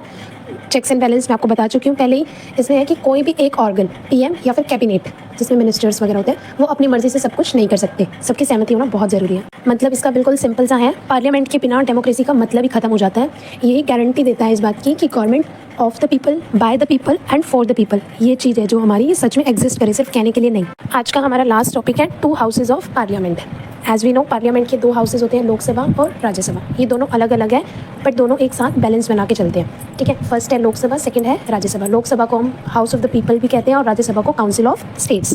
तो पहले मैं आपको बताती हूँ कि लोकसभा क्या होती है। लोकसभा को हम डायरेक्टली जनता की आवाज़ कह सकते हैं, क्योंकि इसके मेंबर्स आम जनता के द्वारा इलेक्ट किए जाते हैं। इलेक्शंस होते हैं, जो सिटीजन्स होते हैं वोट डालते हैं और अपना रिप्रेजेंटेटिव इलेक्ट करते हैं। ठीक है, मेंबर्स की मैक्सिमम स्ट्रेंथ 552 है, मीन्स 552 जो पर्सन है वो इलेक्ट हो सकते हैं। टाइम टेन्योर इसका 5 साल का होता है, पर प्रेसिडेंट इसे डिसॉल्व भी कर सकता है। मान लो अगर कोई जो कैंडिडेट है वो बहुत रूल्स ब्रेक कर रहा है या फिर बीच में उसने करप्शन बढ़ाना शुरू कर दिया, मीन्स वो बोलते हैं ना कि रिश्वत वगैरह ले रहा है, तो ऐसे केसेस में प्रेसिडेंट उसे हटा भी सकता है। लोकसभा का हेड होता है स्पीकर। मनी बिल्स होते हैं जो सिर्फ वो लोकसभा में ही इंट्रोड्यूस हो सकते हैं। लोकसभा ज़्यादा पावरफुल है बिकॉज गवर्नमेंट बनाता है ये और उसको गिराता भी है थ्रू नो कॉन्फिडेंस मोशन। ठीक है, अब बात करते हैं हम राज्यसभा, जिसको हम काउंसिल ऑफ स्टेट्स भी कहते हैं। काउंसिल ऑफ स्टेट से हमारा मतलब है कि राज्यसभा को हम राज्य की आवाज़ कह सकते हैं, क्योंकि इसके जो मेंबर्स होते हैं वो स्टेट लेजिस्लेटिव असेंबली इलेक्ट करते हैं, जिसकी मैक्सिमम स्ट्रेंथ मीन्स इसमें कितने मेंबर्स हो सकते हैं 250, जिसमें 12 मेंबर प्रेसिडेंट खुद नॉमिनेट करता है, जो कि होते हैं literature, art, science, social service में स्पेशल कॉन्ट्रीब्यूशन जिनका, वो पर्सनस, और बाकी इलेक्ट होते हैं। ठीक है, राज्यसभा एक परमानेंट बॉडी है, ये डिसॉल्व नहीं होती। हर 2 साल में 1/3 मेंबर रिटायर हो जाते हैं, मीन्स 250 है, इसके जो 1/3 मेंबर होंगे वो हर 2 साल बाद रिटायर हो जाएंगे। इसका हेड होता है वाइस प्रेसिडेंट, जो कि एक्स ऑफिसो चेयरमैन भी होता है। फाइनेंशियल मैटर्स होते हैं जो, उसमें राज्यसभा कम पावरफुल है, बट जो लॉ मेकिंग्स होते हैं, डिस्कशंस होते हैं, इसमें दोनों हाउसेस इक्वली इंपॉर्टेंट है। ठीक है, और अगर अब हम इसको इकट्ठा देखें तो लोकसभा और राज्यसभा जो है ये दोनों मिलकर पार्लियामेंट बनाते हैं, और प्रेसिडेंट भी पार्लियामेंट का ही एक पार्ट होता है। दोनों हाउसेस का जो कॉम्बिनेशन है वो ये इंश्योर करता है कि आम जनता की आवाज़ भी सुना जाए और स्टेट्स का इंटरेस्ट भी प्रोटेक्ट किया जाए। आ गया समझ? आगे देखो हमारा नेक्स्ट टॉपिक क्या है। Political executive. फर्स्टली हम समझते हैं कि पॉलिटिकल एग्जीक्यूटिव होता कौन है। सिंपल वर्ड्स में बताऊं तो पॉलिटिकल एग्जीक्यूटिव वही लीडर्स होते हैं जिन्हें हम वोट देकर इलेक्ट करते हैं। ये वो मिनिस्टर्स होते हैं जो कंट्री के मेजर डिसीजंस लेते हैं, पॉलिसीज बनाते हैं, गवर्नमेंट चलाते हैं, और सबसे इंपॉर्टेंट ये हम जैसे सिटीजन्स के लिए डायरेक्टली आंसरेबल होते हैं। अगर हमें कोई चीज़ में प्रॉब्लम है या कुछ भी, और हम अगर गवर्नमेंट से क्वेश्चन करें तो गवर्नमेंट हमें जवाब देगी उस चीज़ को लेकर। और अगर लोग इन्हें पसंद नहीं करते हैं, लोगों को इनका काम पसंद नहीं आता है, तो नेक्स्ट इलेक्शन में ये इन्हें हटा भी सकते हैं। एग्जाम्पल से समझते हैं, 2014 में लोगों ने मोदी जी को वोट दिया और वो मेजॉरिटी से जीते भी और प्राइम मिनिस्टर बने। अब उन्होंने देश के लिए बहुत बड़े बड़े मेजर डिसीजंस लिए, जैसे कि make in India, digital India और उज्ज्वला योजना जैसी बहुत सारी स्कीम्स। ठीक है, तो याद रखो पॉलिटिकल एग्जीक्यूटिव मीन्स वो लीडर्स जिन्हें हम अपनी मर्जी से वोट देकर चूज़ करते हैं और जो मेजर डिसीजंस ले सकते हैं।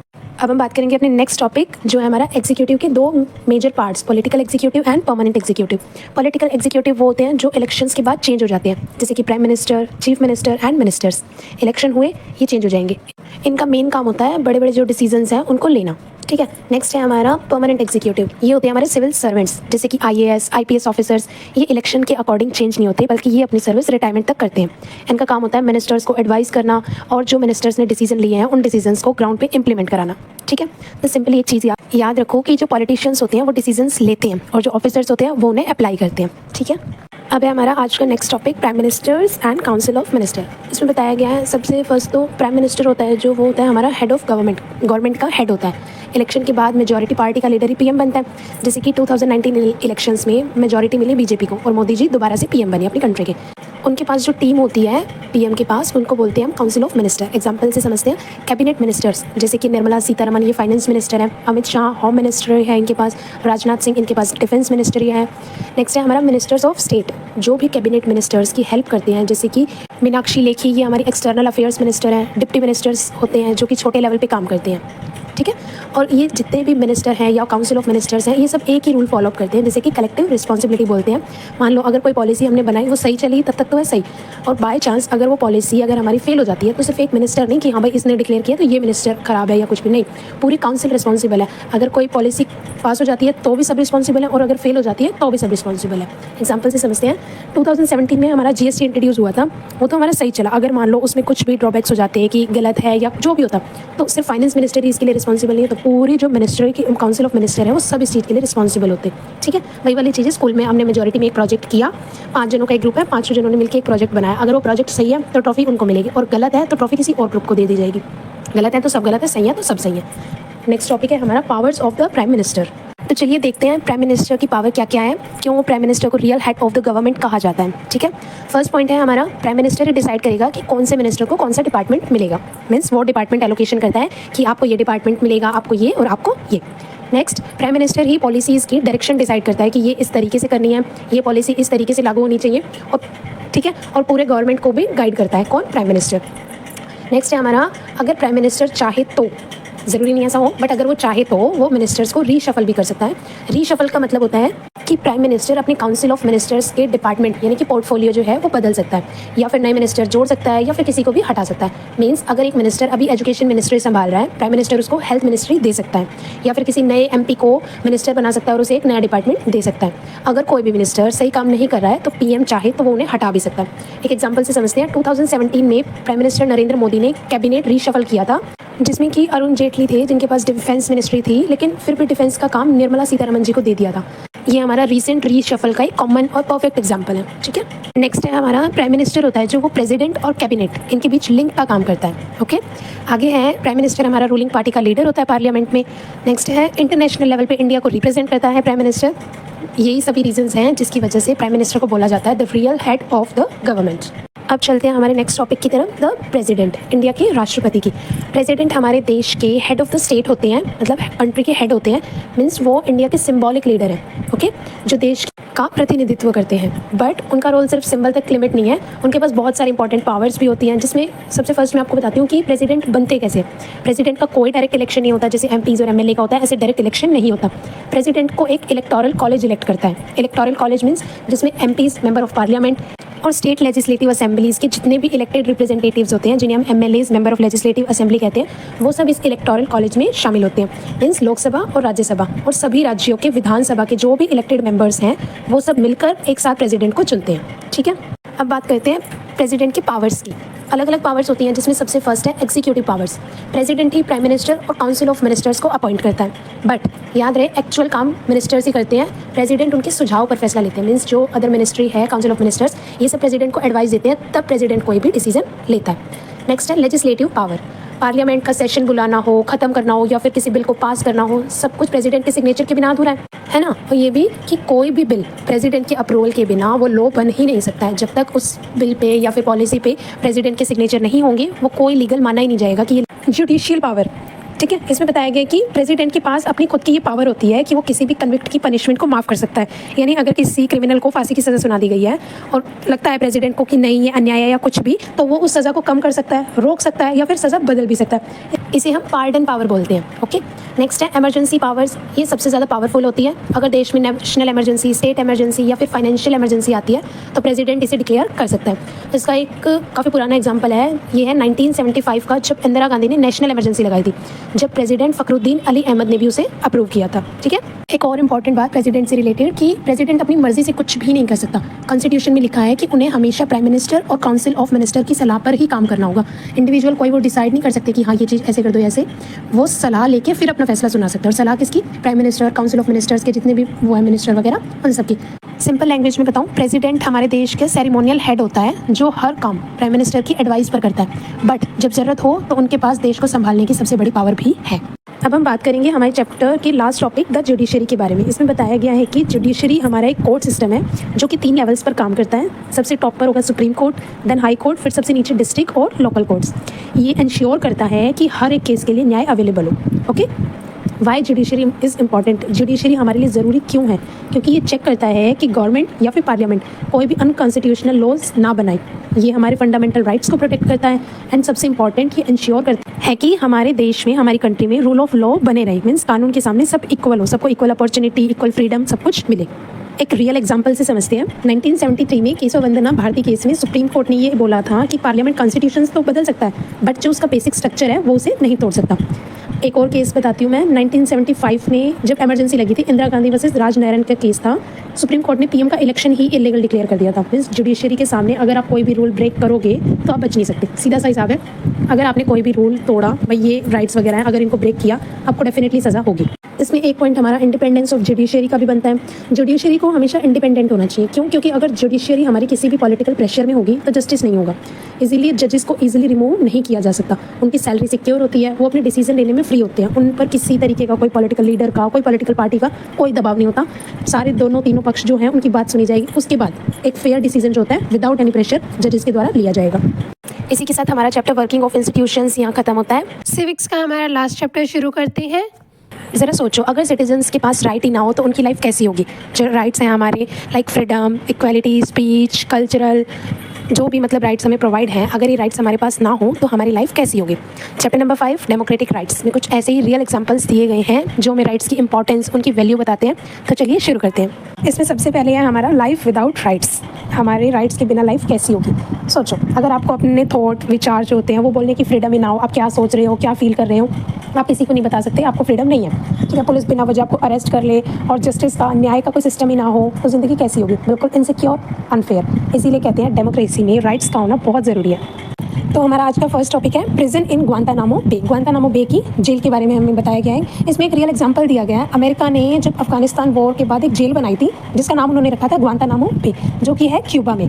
क्यूबा की कैपिटल क्या है? हवाना।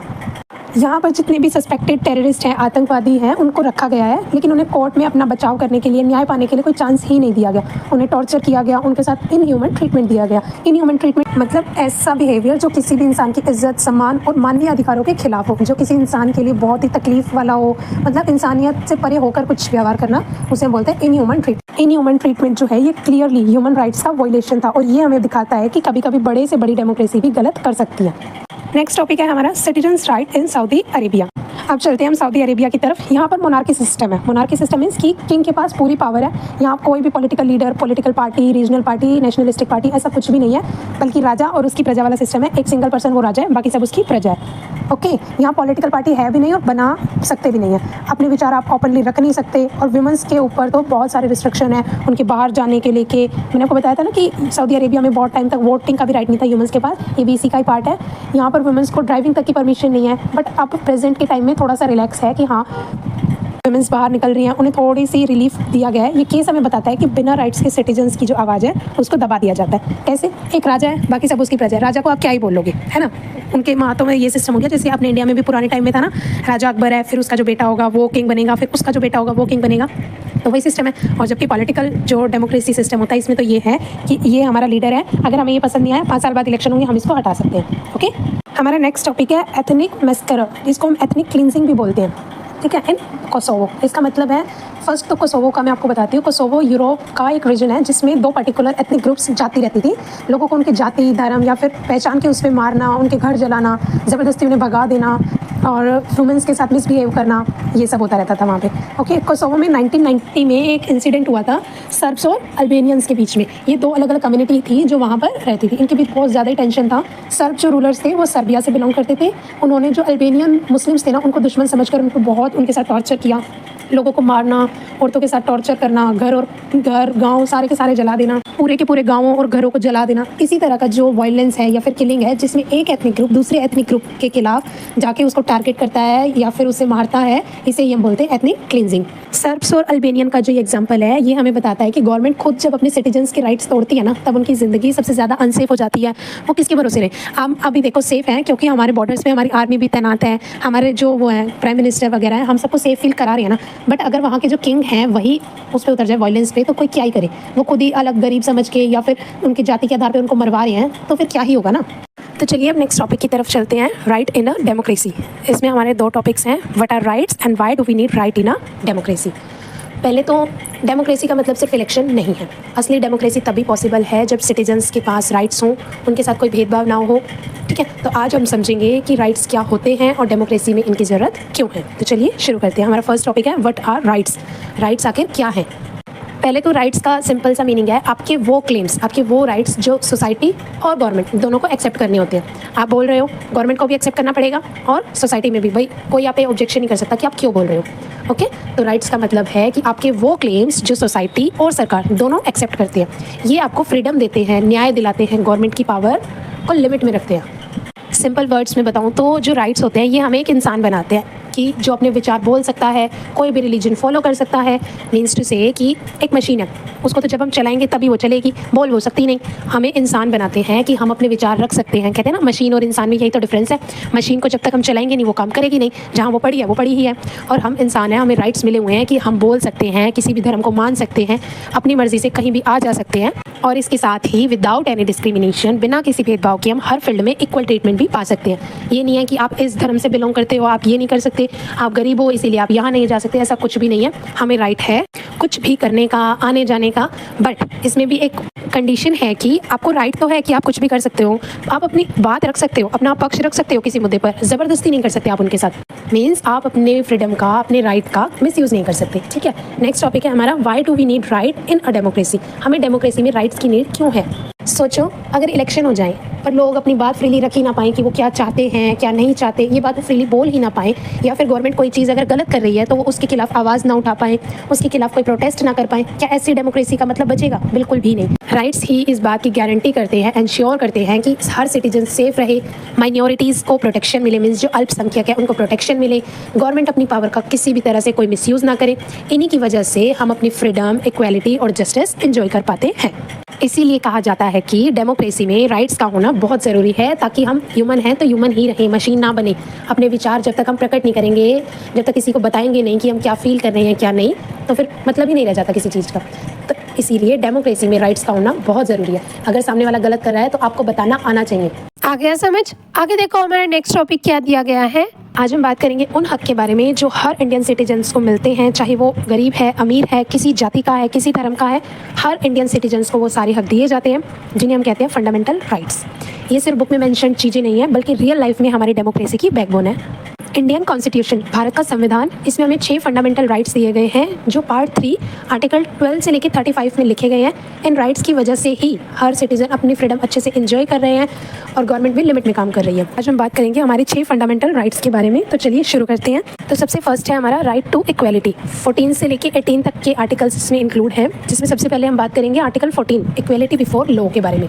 एग्जाम्पल से समझते हैं कि अगर कोई मिनिस्टर कोई ट्रैफिक सिग्नल तोड़ता है तो उसे भी चालान देना होगा जैसे एक आम आदमी को देना होता है। इसका मतलब क्या है? कानून सबके लिए बराबर है, इक्वल है, चाहे वो कोई पॉलिटिशियन, लीडर हो, अभिनेता हो या फिर आम आदमी। ठीक है, नेक्स्ट है हमारा no discrimination on ground of religion, place of birth, race, caste and sex. इसका मतलब कि एक गवर्नमेंट स्कूल में एडमिशन लेते टाइम बच्चे की caste, religion, gender, birth place के आधार पर किसी भी बच्चे को मना नहीं किया जाएगा। मीन्स कोई भी इंस्टीट्यूशन एडमिशन या फिर अदर फैसिलिटीज़ देने में इस बात जो मैंने आपको बातें बताई कि religion, place of birth, caste, इनको लेके कोई भी भेदभाव नहीं कर सकती। नेक्स्ट आर्टिकल 16 में बताया गया equal opportunity in public employment, means equal opportunity in jobs. Example, अगर एसएससी या फिर यूपीएससी की परीक्षा में कोई भी कैंडिडेट क्वालिफाई करता है तो जॉब उसकी मेरिट लिस्ट के अकॉर्डिंग दी जाएगी, ना कि उसकी कास्ट या जेंडर देख के। मतलब इसका ये है कि गवर्नमेंट जॉब्स हैं जो वो सभी को इक्वल अपॉर्चुनिटी देती है। Next one is article 17 abolition of untouchability, छुआछूत का बहिष्कार। फॉर एग्जाम्पल कि जो दलित कम्युनिटी के, नीची जाति के जो बच्चे होते हैं उन्हें मंदिर में जाने से रोकना, उनके साथ किसी भी तरीके का कोई भी भेदभाव करना कानूनन अपराध है। इंडिया में अनटचेबिलिटी, किसी के साथ ये व्यवहार करना कि तुम इस जाति के हो तो दूर रहो, यहाँ मत आओ, वहाँ मत जाओ, ऐसा कुछ भी, ये पूरी तरह से इंडिया में बैन है, आप नहीं कर सकते ऐसा। Next one is article 18 abolition of titles except academic and military. Means जैसे ब्रिटिश रूल के टाइम राय बहादुर, खान बहादुर जैसे टाइटल्स दिए जाते थे ना पर्सन्स को, बट अभी प्रेजेंट के टाइम में इंडिया में ये सारी चीज़ें बैन है। आप अपने सिर्फ अकेडमिक टाइटल्स जैसे कि डॉक्टर, प्रोफेसर या फिर मिलिट्री टाइटल्स, कर्नल, सिर्फ ये वैलिड है। मतलब कोई भी पर्सन सर या किंग जैसे टाइटल नहीं रख सकता अपने नाम के साथ। ओके, ओवरऑल मैं आपको समरी बताऊं इसकी, तो अगर कोई रिच बिजनेसमैन हो या फिर कोई गरीब मजदूर, दोनों के लिए कानून इक्वल है। गवर्नमेंट स्कूल्स में एडमिशन, गवर्नमेंट जॉब में कास्ट या रिलीजन के आधार पर अगर भेदभाव हुआ तो गवर्नमेंट एक्शन ले सकती है। अनटचेबिलिटी और जो ब्रिटिश टाइम के टाइटल्स थे, खान बहादुर, राय बहादुर, ये टाइटल्स अब पूरी तरीके से खत्म कर दिए। ठीक है, नेक्स्ट है हमारा राइट टू फ्रीडम। 19 से 22 आर्टिकल्स इसमें है। सबसे पहले हमारा आर्टिकल 19, इसमें हमारे 6 फ्रीडम्स की बात की गई है। Speech, movement, assemble, association, profession and residence. First तो freedom of speech and expression. For example, social media पर आप किसी भी पॉलिसी की पीसफुली आलोचना कर सकते हो आप। जैसे कोई भी स्टूडेंट है वो ट्विटर पर ये कहे कि एजुकेशन सिस्टम में सुधार होना चाहिए, तो ये उसका पर्सनल राइट है। फंडामेंटल राइट में भी गिवन है कि हर पर्सन को बोलने की आज़ादी है, वो कुछ भी कह सकता है। सिर्फ ये होना चाहिए कि आप किसी को गलत नहीं कह रहे हो। ठीक है, नेक्स्ट है हमारा freedom to assemble peacefully. For example, कोई भी फार्मर है या फिर स्टूडेंट है, वो अगर पीसफुली अगर प्रोटेस्ट करना चाहते हैं, धरना प्रदर्शन करना चाहते हैं, तो ये उनका राइट है, कोई उन्हें मना नहीं कर सकता। Next one is freedom to form associations and unions. Teacher का यूनियन बनाना या फिर वर्कर्स का ट्रेड यूनियन बनाना, एकजुट होकर कुछ काम करना, इससे भी कोई किसी को मना नहीं कर सकता। नेक्स्ट है फ्रीडम टू मूव फ्रीली। एक पर्सन मान लो वो दिल्ली में रहता है, दिल्ली उसका घर है, बट अगर वो मुंबई जाना चाहता है घूमने के लिए, गोवा जाना चाहता है, राजस्थान जाना चाहता है, तो कोई भी उसे नहीं रोक सकता। वो बिना रोक टोक के अपने देश में कहीं भी आ जा सकता है। नेक्स्ट है फ्रीडम टू रिसाइड एनीवेयर। अगर कोई पर्सन कश्मीर का है, वो अगर राजस्थान में आकर बसना चाहे तो वो रह सकता है, कोई उसे नहीं रोकेगा। And last one is freedom to practise any profession. Example देखिए, अगर कोई लड़की IAS ऑफिसर बनना चाहती है या फिर कोई लड़का अपना खुद का बिजनेस स्टार्ट करना चाहता है, तो सबको फ्रीडम है, अपनी मर्जी जिसमें आपका मन करे आप वो बिजनेस, वो स्टडी अपनी मर्जी से आप कर सकते हो। नेक्स्ट है हमारा article 20, protection in respect of conviction for offence, no double punishment, no retrospective law, right against self incrimination. इसमें हमारे 3 प्रोविजंस हैं।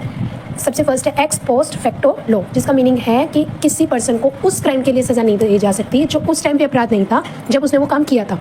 ठीक है, मीन्स टू कानून पीछे की तारीख से जो लागू रेट्रोस्पेक्टिव है वो नहीं हो सकता। फॉर एग्जांपल, मान लो 2024 में आपने फ़ोन में कोई गाना डाउनलोड किया, तब वो क्राइम नहीं था, बट 2025 में एक नया कानून बनाया गया कि ऐसे फ़ोन में कोई भी सॉन्ग डाउनलोड करना क्राइम माना जाएगा। ठीक है, तो उस व्यक्ति को 2024 में किए गए काम के लिए पनिशमेंट नहीं मिल सकती, क्योंकि जब उसने वो काम किया था तब तो वो ऐसी सजा वजह का कुछ था ही नहीं कि ये लीगल है या इलीगल। 2025 में ये कानून बना ना, अब अगर वो ये काम करता है तो उसे सजा हो सकती है, लेकिन पहले जो उसने कर दिया उसके लिए उसे कोई सजा नहीं होगी।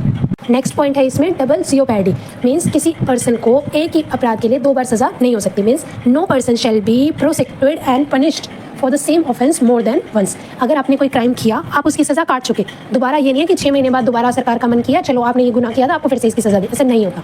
ठीक उसी तरह अगर किसी चोर को उसकी चोरी की सजा मिल गई है और उसने अपनी सजा पूरी भी कर लिया, तो उस चोरी के लिए उसे दोबारा जेल भेजना या फिर दोबारा उसे फाइन देना, ऐसा कुछ भी नहीं हो सकता।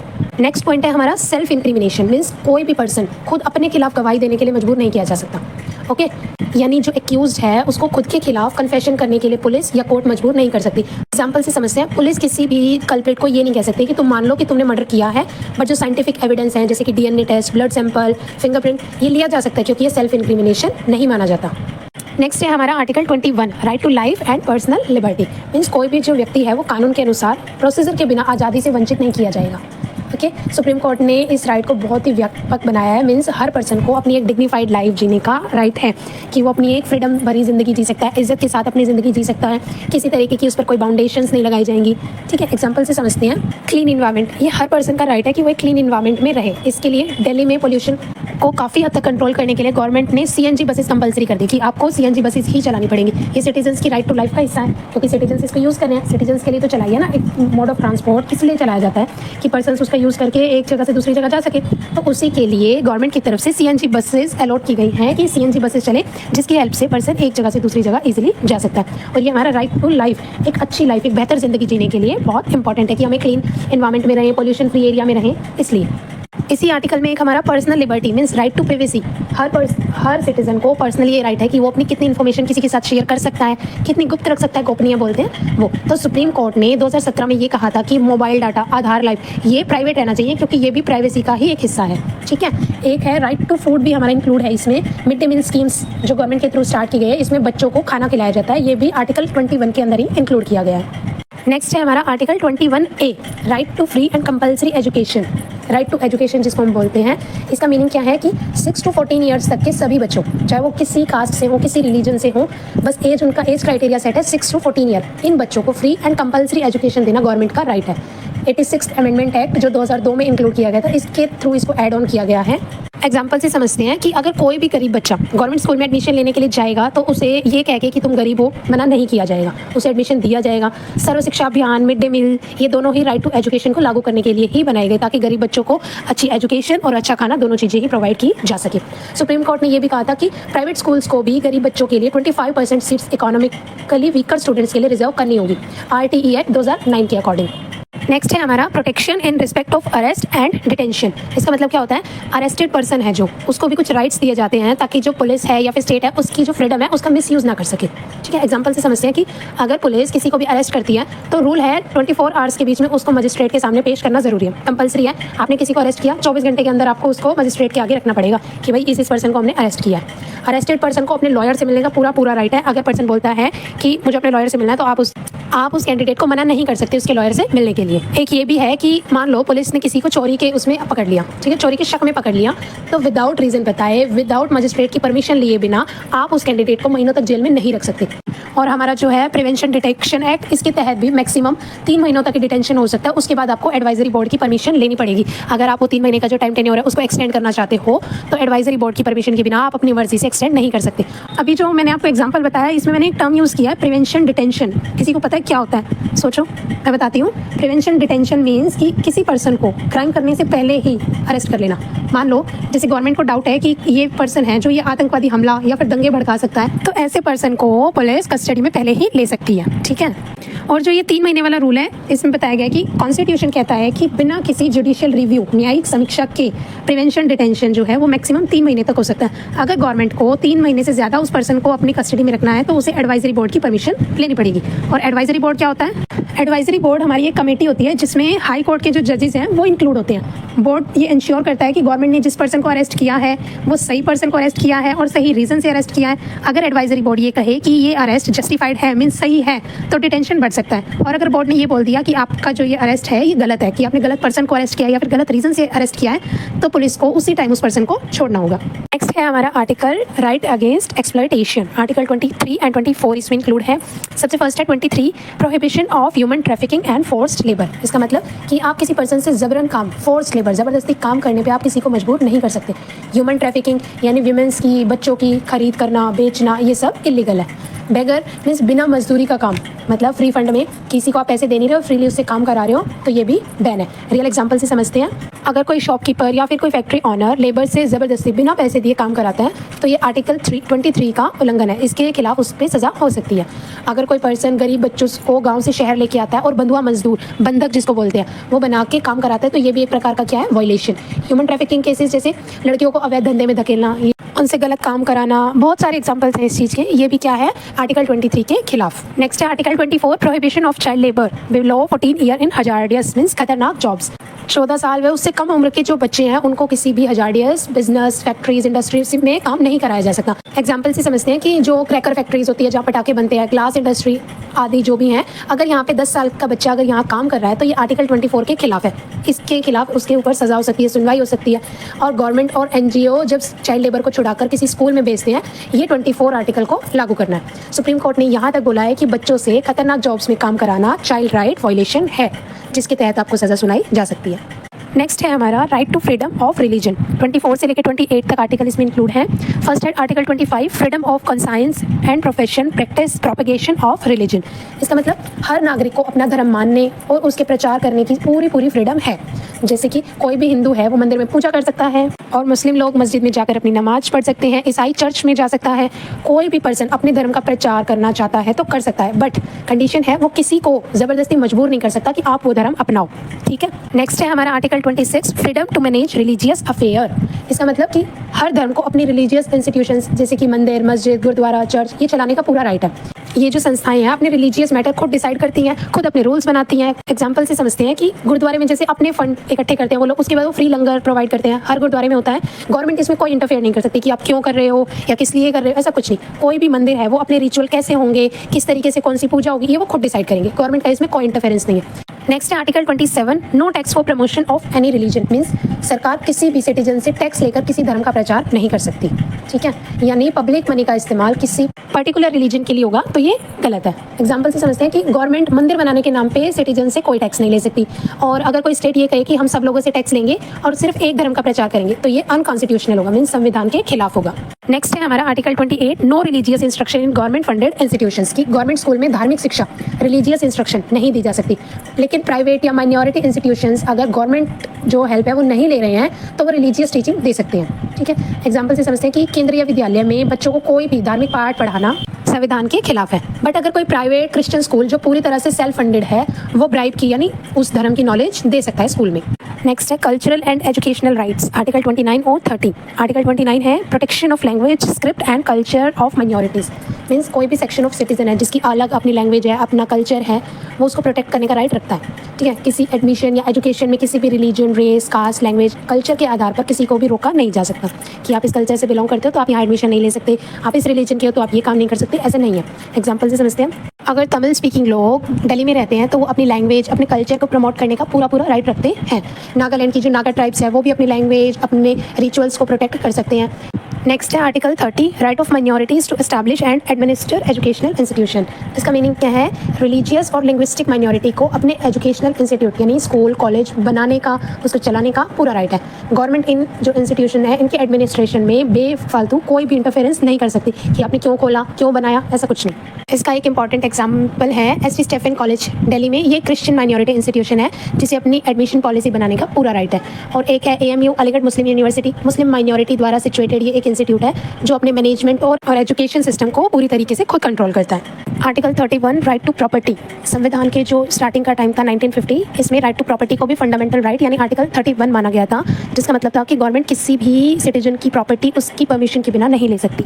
बट बहुत सारे डेवलपमेंट प्रोजेक्ट लाइक डैम वगैरह बनाना, तो ये जो राइट था ये एक बाधा बन रहा था। इस वजह से 1978 में राइट टू प्रॉपर्टी को फंडामेंटल राइट से हटा दिया गया और इसे कॉन्स्टिट्यूशन के आर्टिकल 300A में रखा गया, जहाँ पर ये मेंशन है कि no person shall be deprived of his property save by authority of law. अब राइट टू प्रॉपर्टी सिर्फ एक लीगल राइट है, ना कि फंडामेंटल राइट। लास्ट है right to constitutional remedy. Doctor Bhimrao Ambedkar ने इसे heart and soul of Indian constitution कहा है, जिसका मतलब कि अगर आपके फंडामेंटल राइट्स के साथ कोई भी उल्लंघन कर रहा है, कोई उनके साथ कोई उनका मिसबिहेव कर रहा है, तो आप सीधे सुप्रीम कोर्ट या फिर हाई कोर्ट में जाकर न्याय मांग सकते हैं आर्टिकल 226 के तहत।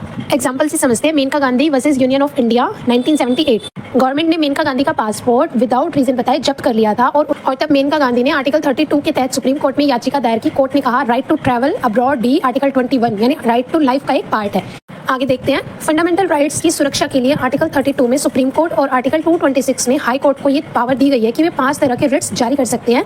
अब मैं आपको हर रिट को एक सिंपल लैंग्वेज विद एग्जांपल आपको बताती हूँ, जिसमें सबसे फर्स्ट है habeas corpus means produce the body. Means अगर किसी को गैर कानूनी तरीके से अरेस्ट किया या फिर कस्टडी में रखा गया तो कोर्ट आदेश देगा कि उस पर्सन को तुरंत कोर्ट के सामने पेश किया जाए और सही रीजन बताया जाए कि किस वजह से इसे कस्टडी में लिया गया या फिर अरेस्ट किया गया। एग्जांपल से समझते हैं, मान लो पुलिस ने किसी पर्सन को 5 दिन से विदाउट कोई रीजन बताए, विदाउट एनी FIR दर्ज किए उसको थाने में बंद किया रखा है, तब उसके परिवार वाले सुप्रीम कोर्ट या हाई कोर्ट में हैबिस कॉर्पस की याचिका लगा सकते हैं। कोर्ट पुलिस से जवाब मांगेगा और गिरफ्तारी अगर अवैध हुई मीन्स इलीगल हुई तो तुरंत उस पर्सन को छोड़ने के आदेश देगा। ठीक है। सेकंड रिट है हमारी मैंडेमस यानी वी कमांड। मीन्स कोर्ट सरकार या फिर किसी भी सरकारी ऑफिसर को आदेश देता है कि वो अपनी लीगल ड्यूटी को पूरा करे। मीन्स जिसको जो काम अपॉइंट किए गए हैं, जैसे कि होता है स्कॉलरशिप वगैरह देने का काम, अगर किसी को दिया गया तो वो उस काम को पूरा करे। एग्जाम्पल से समझते हैं, मान लो कि किसी ऑफिसर को SC या फिर ST कैटेगरी वाले सभी स्टूडेंट्स को स्कॉलरशिप बांटने का काम दिया गया, बट वो जानबूझ के उसको डिले कर रहा है, तब जो स्टूडेंट्स हैं वो मैंडेमस रिट लगाकर कोर्ट से आदेश दिलवा सकते हैं कि ये ऑफिसर अपना काम ठीक ढंग से नहीं कर रहा, तो इसे ऑर्डर दिए जाए कि ये अपना काम सही तरीके से करे। थर्ड रिट है हमारी प्रोहिबिशन, टू प्रोहिबिट, रोकना किसी चीज़ को। मीन्स हाई कोर्ट या सुप्रीम कोर्ट किसी भी निचली कोर्ट, अदालत या ट्रिब्यूनल को रोक सकता है जब वो अपनी पावर से बाहर जाकर किसी केस को सुनने की कोशिश करते हैं। ठीक है, मतलब ये है कि जो डिस्ट्रिक्ट कोर्ट है वो अब बॉर्डर डिस्प्यूट्स वगैरह हैं, इनके फैसले थोड़ी सुनाएगा, जिसका जो काम है वो उसी को करना। से समझते हैं कि अगर कोई डिस्ट्रिक्ट कोर्ट किसी ऐसे केस को सुनने लगे जो केवल हाई कोर्ट के ज्यूरिसडिक्शन में आता है, मीन्स सिर्फ उन्हीं के अधिकार क्षेत्र में आता है, तो हाई कोर्ट प्रोहिबिशन रिट जारी करके डिस्ट्रिक्ट कोर्ट को वो काम करने से रोक सकता है। नेक्स्ट रिट है हमारी सर्टियोरी, मीन्स टू बी सर्टिफाइड, किसी चीज़ को सही करना। हायर कोर्ट या सुप्रीम कोर्ट किसी भी निचली अदालत या फिर ट्रिब्यूनल है जो उसका फैसला रद्द कर सकती है अगर वो कानून के खिलाफ या फिर ज्यूरिसडिक्शन से बाहर जाकर फैसला लिया गया है तो। एग्जाम्पल से समझते हैं कि अगर कोई ट्रिब्यूनल किसी पर्सन पर कोई अवैध जुर्माना लगाता है, मीन्स इलीगल फाइन लगा देता है, जबकि उसके पास ऐसा करने की कोई पावर नहीं है, तो सुप्रीम कोर्ट उस रिट जारी करके उस आदेश को कैंसिल कर सकता है। लास्ट है हमारी quo warranto, by what authority, किस अधिकार से आपने ये काम किया। क्वेश्चनिंग करना, मीन्स अगर कोई पर्सन गैर कानूनी तरीके से किसी भी पब्लिक ऑफिस पर बैठा है तो कोर्ट उससे पूछेगा कि वो किस अधिकार से उस पद पर बैठा है। एग्जाम्पल से समझते हैं कि मान लो किसी यूनिवर्सिटी का जो VC है वो UGC की क्वालिफिकेशन के बिना ही अपॉइंट किया गया है, तब कोई भी नागरिक क्यू वारंटो रिट लगाकर उससे वो सवाल पूछ सकता है और कोर्ट उसे पद खाली करने का आदेश दे सकता है। ये थे हमारे फंडामेंटल राइट्स जो हर इंडियन सिटीजन्स को मिले हुए हैं इंडियन कॉन्स्टिट्यूशन की बदौलत। आई होप आप सबको समझ आए होंगे। आगे देखो हमारा नेक्स्ट टॉपिक क्या है। National human rights commission. क्या होता है NHRC? ये एक इंडिपेंडेंट बॉडी है जो कि 1993 में protection of human rights act के तहत बनाई गई थी। ओके, इसका मेन काम है इंसानों के जो बेसिक ह्यूमन राइट्स हैं उनको प्रोटेक्ट करना, प्रमोट करना। Basic human rights means citizen की फ्रीडम, इक्वालिटी और डिग्निटी को सेफ रखना। Okay, NHRC national human right commission के मेंबर कौन कौन होते हैं? फर्स्ट तो होता है एक चेयरपर्सन जो कि ex chief justice of India होता है। सेकंड मेंबर होते हैं कुछ सुप्रीम कोर्ट और कुछ हाई कोर्ट के एक्स जजेस और कुछ ह्यूमन राइट्स के एक्सपर्ट इसमें शामिल होते हैं। और इन सबको अपॉइंट कौन करता है? प्रेसिडेंट। बेसिकली एनएचआरसी के जितने भी मेंबर्स हैं इनको अपॉइंट करने का काम किसका हुआ? प्रेसिडेंट ऑफ इंडिया का। नेक्स्ट पॉइंट है कि एनएचआरसी क्या काम करता है, उसके फंक्शंस क्या क्या हैं। फर्स्ट वन इज़ अगर कहीं पे ह्यूमन राइट्स जो हैं हमारे वो वायलेट हो रहे हैं, जैसे पुलिस बीटिंग, जेल में टॉर्चर होना, तो ऐसे सब केसेस की इंक्वायरी कौन करेगा? एनएचआरसी। सेकंड वन, जेल्स और डिटेंशन जो सेंटर है उसका इंस्पेक्शन कौन करता है? एनएचआरसी। कि वहाँ इंसानों के साथ इंसानियत वाली कंडीशन है भी, या फिर उन्हें बहुत ब्रूटली मारा जा रहा है, या उन्हें खाना नहीं दिया जा रहा, कोई बीमार है तो उसके लिए दवाइयाँ अवेलेबल नहीं है, ऐसा कुछ तो नहीं है। थर्ड वन इज़ विक्टिम को कंपनसेशन, मुआवजा रिकमेंड करता है। Okay. Fourth one is human rights के बारे में अवेयरनेस स्प्रेड करता है, फैलाता है कि ह्यूमन राइट्स के बारे में हमें पता होना चाहिए, हमारे ये बेसिक राइट्स हैं, जिसे हर सिटीजन को अवगत कराता है। लास्ट फंक्शन क्या है एनएचआरसी का? ये गवर्नमेंट को एडवाइस करता है कि जो भी नए लॉज या पॉलिसीज़ हैं उसमें ह्यूमन राइट्स का मुख्य तौर पर ध्यान रखा जाए। ओके। इसकी कुछ लिमिटेशंस भी हैं, चलिए देखते हैं। फर्स्ट तो यही है कि एनएचआरसी के पास डायरेक्ट पावर नहीं होती किसी भी चीज़ को, कोई भी डिसीजन लेने के लिए उनके पास डायरेक्ट पावर नहीं होती। ये सिर्फ रिकमेंड कर सकते हैं, गवर्नमेंट को एडवाइस दे सकते हैं, पर जो फाइनल लास्ट डिसीजन होता है वो गवर्नमेंट ही लेगी। ठीक है। नेक्स्ट वन इज जो हमारे आर्म्ड फोर्स होती है यानी आर्मी, सीआरपीएफ वगैरह, इनके जो केसेस होते हैं डायरेक्टली इन्वेस्टिगेट नहीं कर सकता। ओके। एक एग्जांपल से समझते हैं कि जब 2020 में लॉकडाउन में माइग्रेंट वर्कर्स परेशान थे तो एनएचआरसी ने गवर्नमेंट को बोला था कि उनको खाना, रहने की जगह और ट्रैवल फैसिलिटी दी जाए। ठीक है। जो कस्टोडियल डेथ होती है यानी पुलिस कस्टडी में अगर किसी पर्सन ने कोई क्राइम किया और पुलिस ने उसे कस्टडी में ले रखा है और उस दौरान अगर उसकी डेथ हो जाती है तो इन केसेस में एनएचआरसी अक्सर एक्शन लेता है। सिंपल शब्दों में मैं आपको बताऊं तो एनएचआरसी एक ह्यूमन राइट्स का गार्ड डॉग है जो ये इंश्योर करता है कि किसी की भी डिग्निटी और फ्रीडम वायलेट ना हो किसी भी तरह। ठीक है। Next and the last topic of our chapter, expanding scope of rights. इसमें बताया गया कि जब कॉन्स्टिट्यूशन बना था 1950 में, तब फंडामेंटल राइट्स सिर्फ वही थे जो उसमें लिखे गए। मीन्स जो उस टाइम किसी चीज़ को राइट माना जाता था तो बस वही जो क्लियरली मेंशन है। मतलब कि बुक में जो कॉन्स्टिट्यूशन है हमारा उसमें जो जो चीज़ें मेंशन थी, मतलब जिस तरीके से मेंशन थी ठीक उसी तरीके से उसका और कोई वर्ड कुछ नहीं, बस जो चीज़ें जैसे मेंशन है, जैसे लिखी गई हैं एज इट इज सेम वैसे ही उन्हीं चीज़ों को हमारा राइट माना जाता था। और अभी प्रेजेंट में क्या हुआ है कि जो सुप्रीम कोर्ट है, हाई कोर्ट है, इन्होंने दोनों ने टाइम के साथ फंडामेंटल राइट्स का मीनिंग ज़्यादा ब्रॉड और मॉडर्न कर दिया। मीन्स उनकी जो भी अलग अलग हमारे फंडामेंटल राइट्स हैं, इनके जितने भी राइट हैं इन सभी के मीनिंग्स हो गए, इनको और ज़्यादा मॉडर्निटी के साथ मेंशन किया उसमें। मीन्स जो चीज़ें पहले राइट में नहीं थी कोर्ट ने उन्हें भी राइट के अंडर ही इंक्लूड किया है। स्पेशली आर्टिकल 21 का एग्जांपल बहुत इंपॉर्टेंट है, बहुत कॉमन भी है।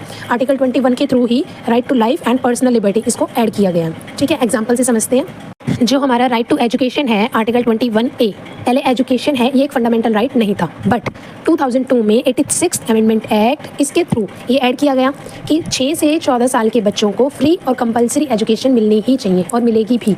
ठीक है। नेक्स्ट है हमारा राइट टू प्राइवेसी। ये 2017 की जजमेंट के अकॉर्डिंग है कि कॉन्स्टिट्यूशन में प्राइवेसी लिखा हुआ नहीं है, पूरे कॉन्स्टिट्यूशन में कहीं भी प्राइवेसी वर्ड मेंशन नहीं है। ठीक है। सुप्रीम कोर्ट ने ये कहा था कि प्राइवेसी एक राइट है, हमारा पर्सनल चॉइस है कि हमें कितनी बात किसी को बतानी है, कितनी बातें अपनी सीक्रेट रखनी है, ये हमारी पर्सनल चॉइस है। तो सुप्रीम कोर्ट ने बोला कि प्राइवेसी हमारा एक राइट है और इसको भी आर्टिकल 21 के ही अंडर रखा गया। ठीक है। नेक्स्ट है हमारा right to clean environment. Clean environment में रहना हर किसी का राइट है, गंद में कौन रहना चाहता है, गंदगी में रहना किसी को भी पसंद नहीं होता। ठीक है। कॉन्स्टिट्यूशन में क्लीन इन्वायरमेंट भी मेंशन नहीं है, बट कोर्ट ने बोला कि एक डिग्निफाइड लाइफ का मतलब क्या है कि पोल्यूशन फ्री इन्वायरमेंट। हर सिटीजन को ये राइट है कि वो पोल्यूशन फ्री एरिया में रहे, पोल्यूशन फ्री सिटी में रहे, उसके आसपास का इन्वायरमेंट बिल्कुल क्लीन हो, ग्रीनरी हो, पोल्यूशन फ्री हो। ठीक है। इसीलिए पोल्यूशन फ्री इन्वायरमेंट बनाने के लिए ही गवर्नमेंट ने दिल्ली में पूरी तरीके से सीएनजी बसेस एलोकेट की हैं कि आप मोड ऑफ ट्रांसपोर्ट जो आपको यूज़ करना है, आप ये बसेस में आओ जाओ, कहीं भी आपको आना जाना है तो आप सीएनजी बसेस यूज़ करो, जो कि हमारा हेल्प करेगा टू रिड्यूस पोल्यूशन। ठीक है। नेक्स्ट है हमारा राइट ऑफ प्रिजनर्स। इसका मतलब है जो कैदी हैं उनके अधिकार क्या क्या है। जेल में होने का मतलब ये नहीं है कि आपके सारे राइट्स जो भी फंडामेंटल राइट हैं आपके, जो सबको हर इंडियन सिटीजन को प्रोवाइड हैं, वो आपके खत्म हो जाते हैं, ऐसा नहीं है। कोर्ट ने कहा है कि प्रिजनर्स को भी right to life and dignity इसका मौका प्रॉपर तरीके से मिलना चाहिए। नेक्स्ट है हमारा स्पीडी ट्रायल। इसका मतलब है कि किसी भी इंसान को केस में अननेसेसरी बेवजह लंबी देर तक जेल में या फिर कोर्ट में इंतजार ना करना पड़े। जस्टिस तभी तक सही माना जाता है जब वो टाइम पे मिल जाए। अगर इंसाफ ही बहुत ही लेट मिलता है तो वो इंसाफ अधूरा ही हो जाता है। इस वजह से सुप्रीम कोर्ट ने कहा था कि स्पीडी ट्रायल भी article 21 right to life and personal liberty का ही एक पार्ट है। एग्जाम्पल से समझते हैं। 1979 में हुसैन आरा खातून का एक केस था। इसमें बिहार की एक महिला ने पिटीशन फाइल की थी। उसने बताया था कि हज़ारों गरीब लोग हैं जो छोटी मोटी गलतियों के कारण विदाउट ट्रायल के सालों तक जेल में पड़े हैं, उनकी कोई सुनवाई नहीं, कोई कुछ नहीं। सुप्रीम कोर्ट ने कहा था कि ये उनके फंडामेंटल राइट्स का वायलेशन है। कोर्ट ने उनकी रिलीज़ का ऑर्डर जारी किया और बोला कि हर आदमी को फेयर और स्पीडी ट्रायल का पूरा हक है without any discrimination on basis of religion, caste and gender हो गया या फिर रिच और पुअर हो गया, किसी भी उस पर आप भेदभाव नहीं कर सकते कि इसके केस को फर्स्ट प्रायोरिटी में वो दे दो, इसको न्याय मिल जाए, या फिर ये गरीब है तो इसका केस सालों साल तक चलता रहे, ऐसा कुछ नहीं। सिंपल वर्ड्स में अगर मैं आपको बताऊँ तो स्पीडी ट्रायल का मतलब है न्याय बिना देरी के। अगर किसी का केस बहुत देर तक लटका रहे, बहुत टाइम तक चलता ही रहे, तो right to life and liberty break हो जाती है। ठीक है, एट लास्ट इसमें समझने वाली बात थी कि पहले फंडामेंटल राइट्स सिर्फ वही थे जो मेंशन थे, जो लिखे गए थे, बट अब कोर्ट ने उन्हें एक्सपेंड करके मॉडर्न नीड्स के हिसाब से बढ़ा दिया है। मतलब अब वो राइट्स का स्कोप ज़्यादा ब्रॉड हो गया है और वो इंसान की डिग्निटी, फ्रीडम, जस्टिस को सूट करता है। ओके, तो इसी के साथ हमारी यूनिट डेमोक्रेटिक राइट्स यहाँ फिनिश होती है और हमारी सिविक्स के 5 चैप्टर भी इसी के साथ खत्म हो गए। मैंने एक प्लेलिस्ट बना दिया जिसमें मैंने सारे चैप्टर्स जो हैं वो इंक्लूड कर दिए हैं। अगर आपको कोई भी इन 5 चैप्टर्स में किसी भी चैप्टर के किसी भी टॉपिक में कोई भी क्वेरी हो, कोई डाउट हो, तो आप कमेंट कीजिए, मैं ज़रूर उसका रिप्लाई करूँगी। एंड मेल ID मेंशन है डिस्क्रिप्शन में ही, आप वहाँ मेल कर सकते हैं, मैं पर्सनली आपको वो टॉपिक ज़रूर समझाऊंगी। फिर मिलते हैं एक नेक्स्ट बुक के साथ, नेक्स्ट टॉपिक के साथ। तब तक के लिए stay tuned, bye bye, and don't forget to hit like, comment, share and subscribe to my YouTube channel which is Back to School. Bye bye.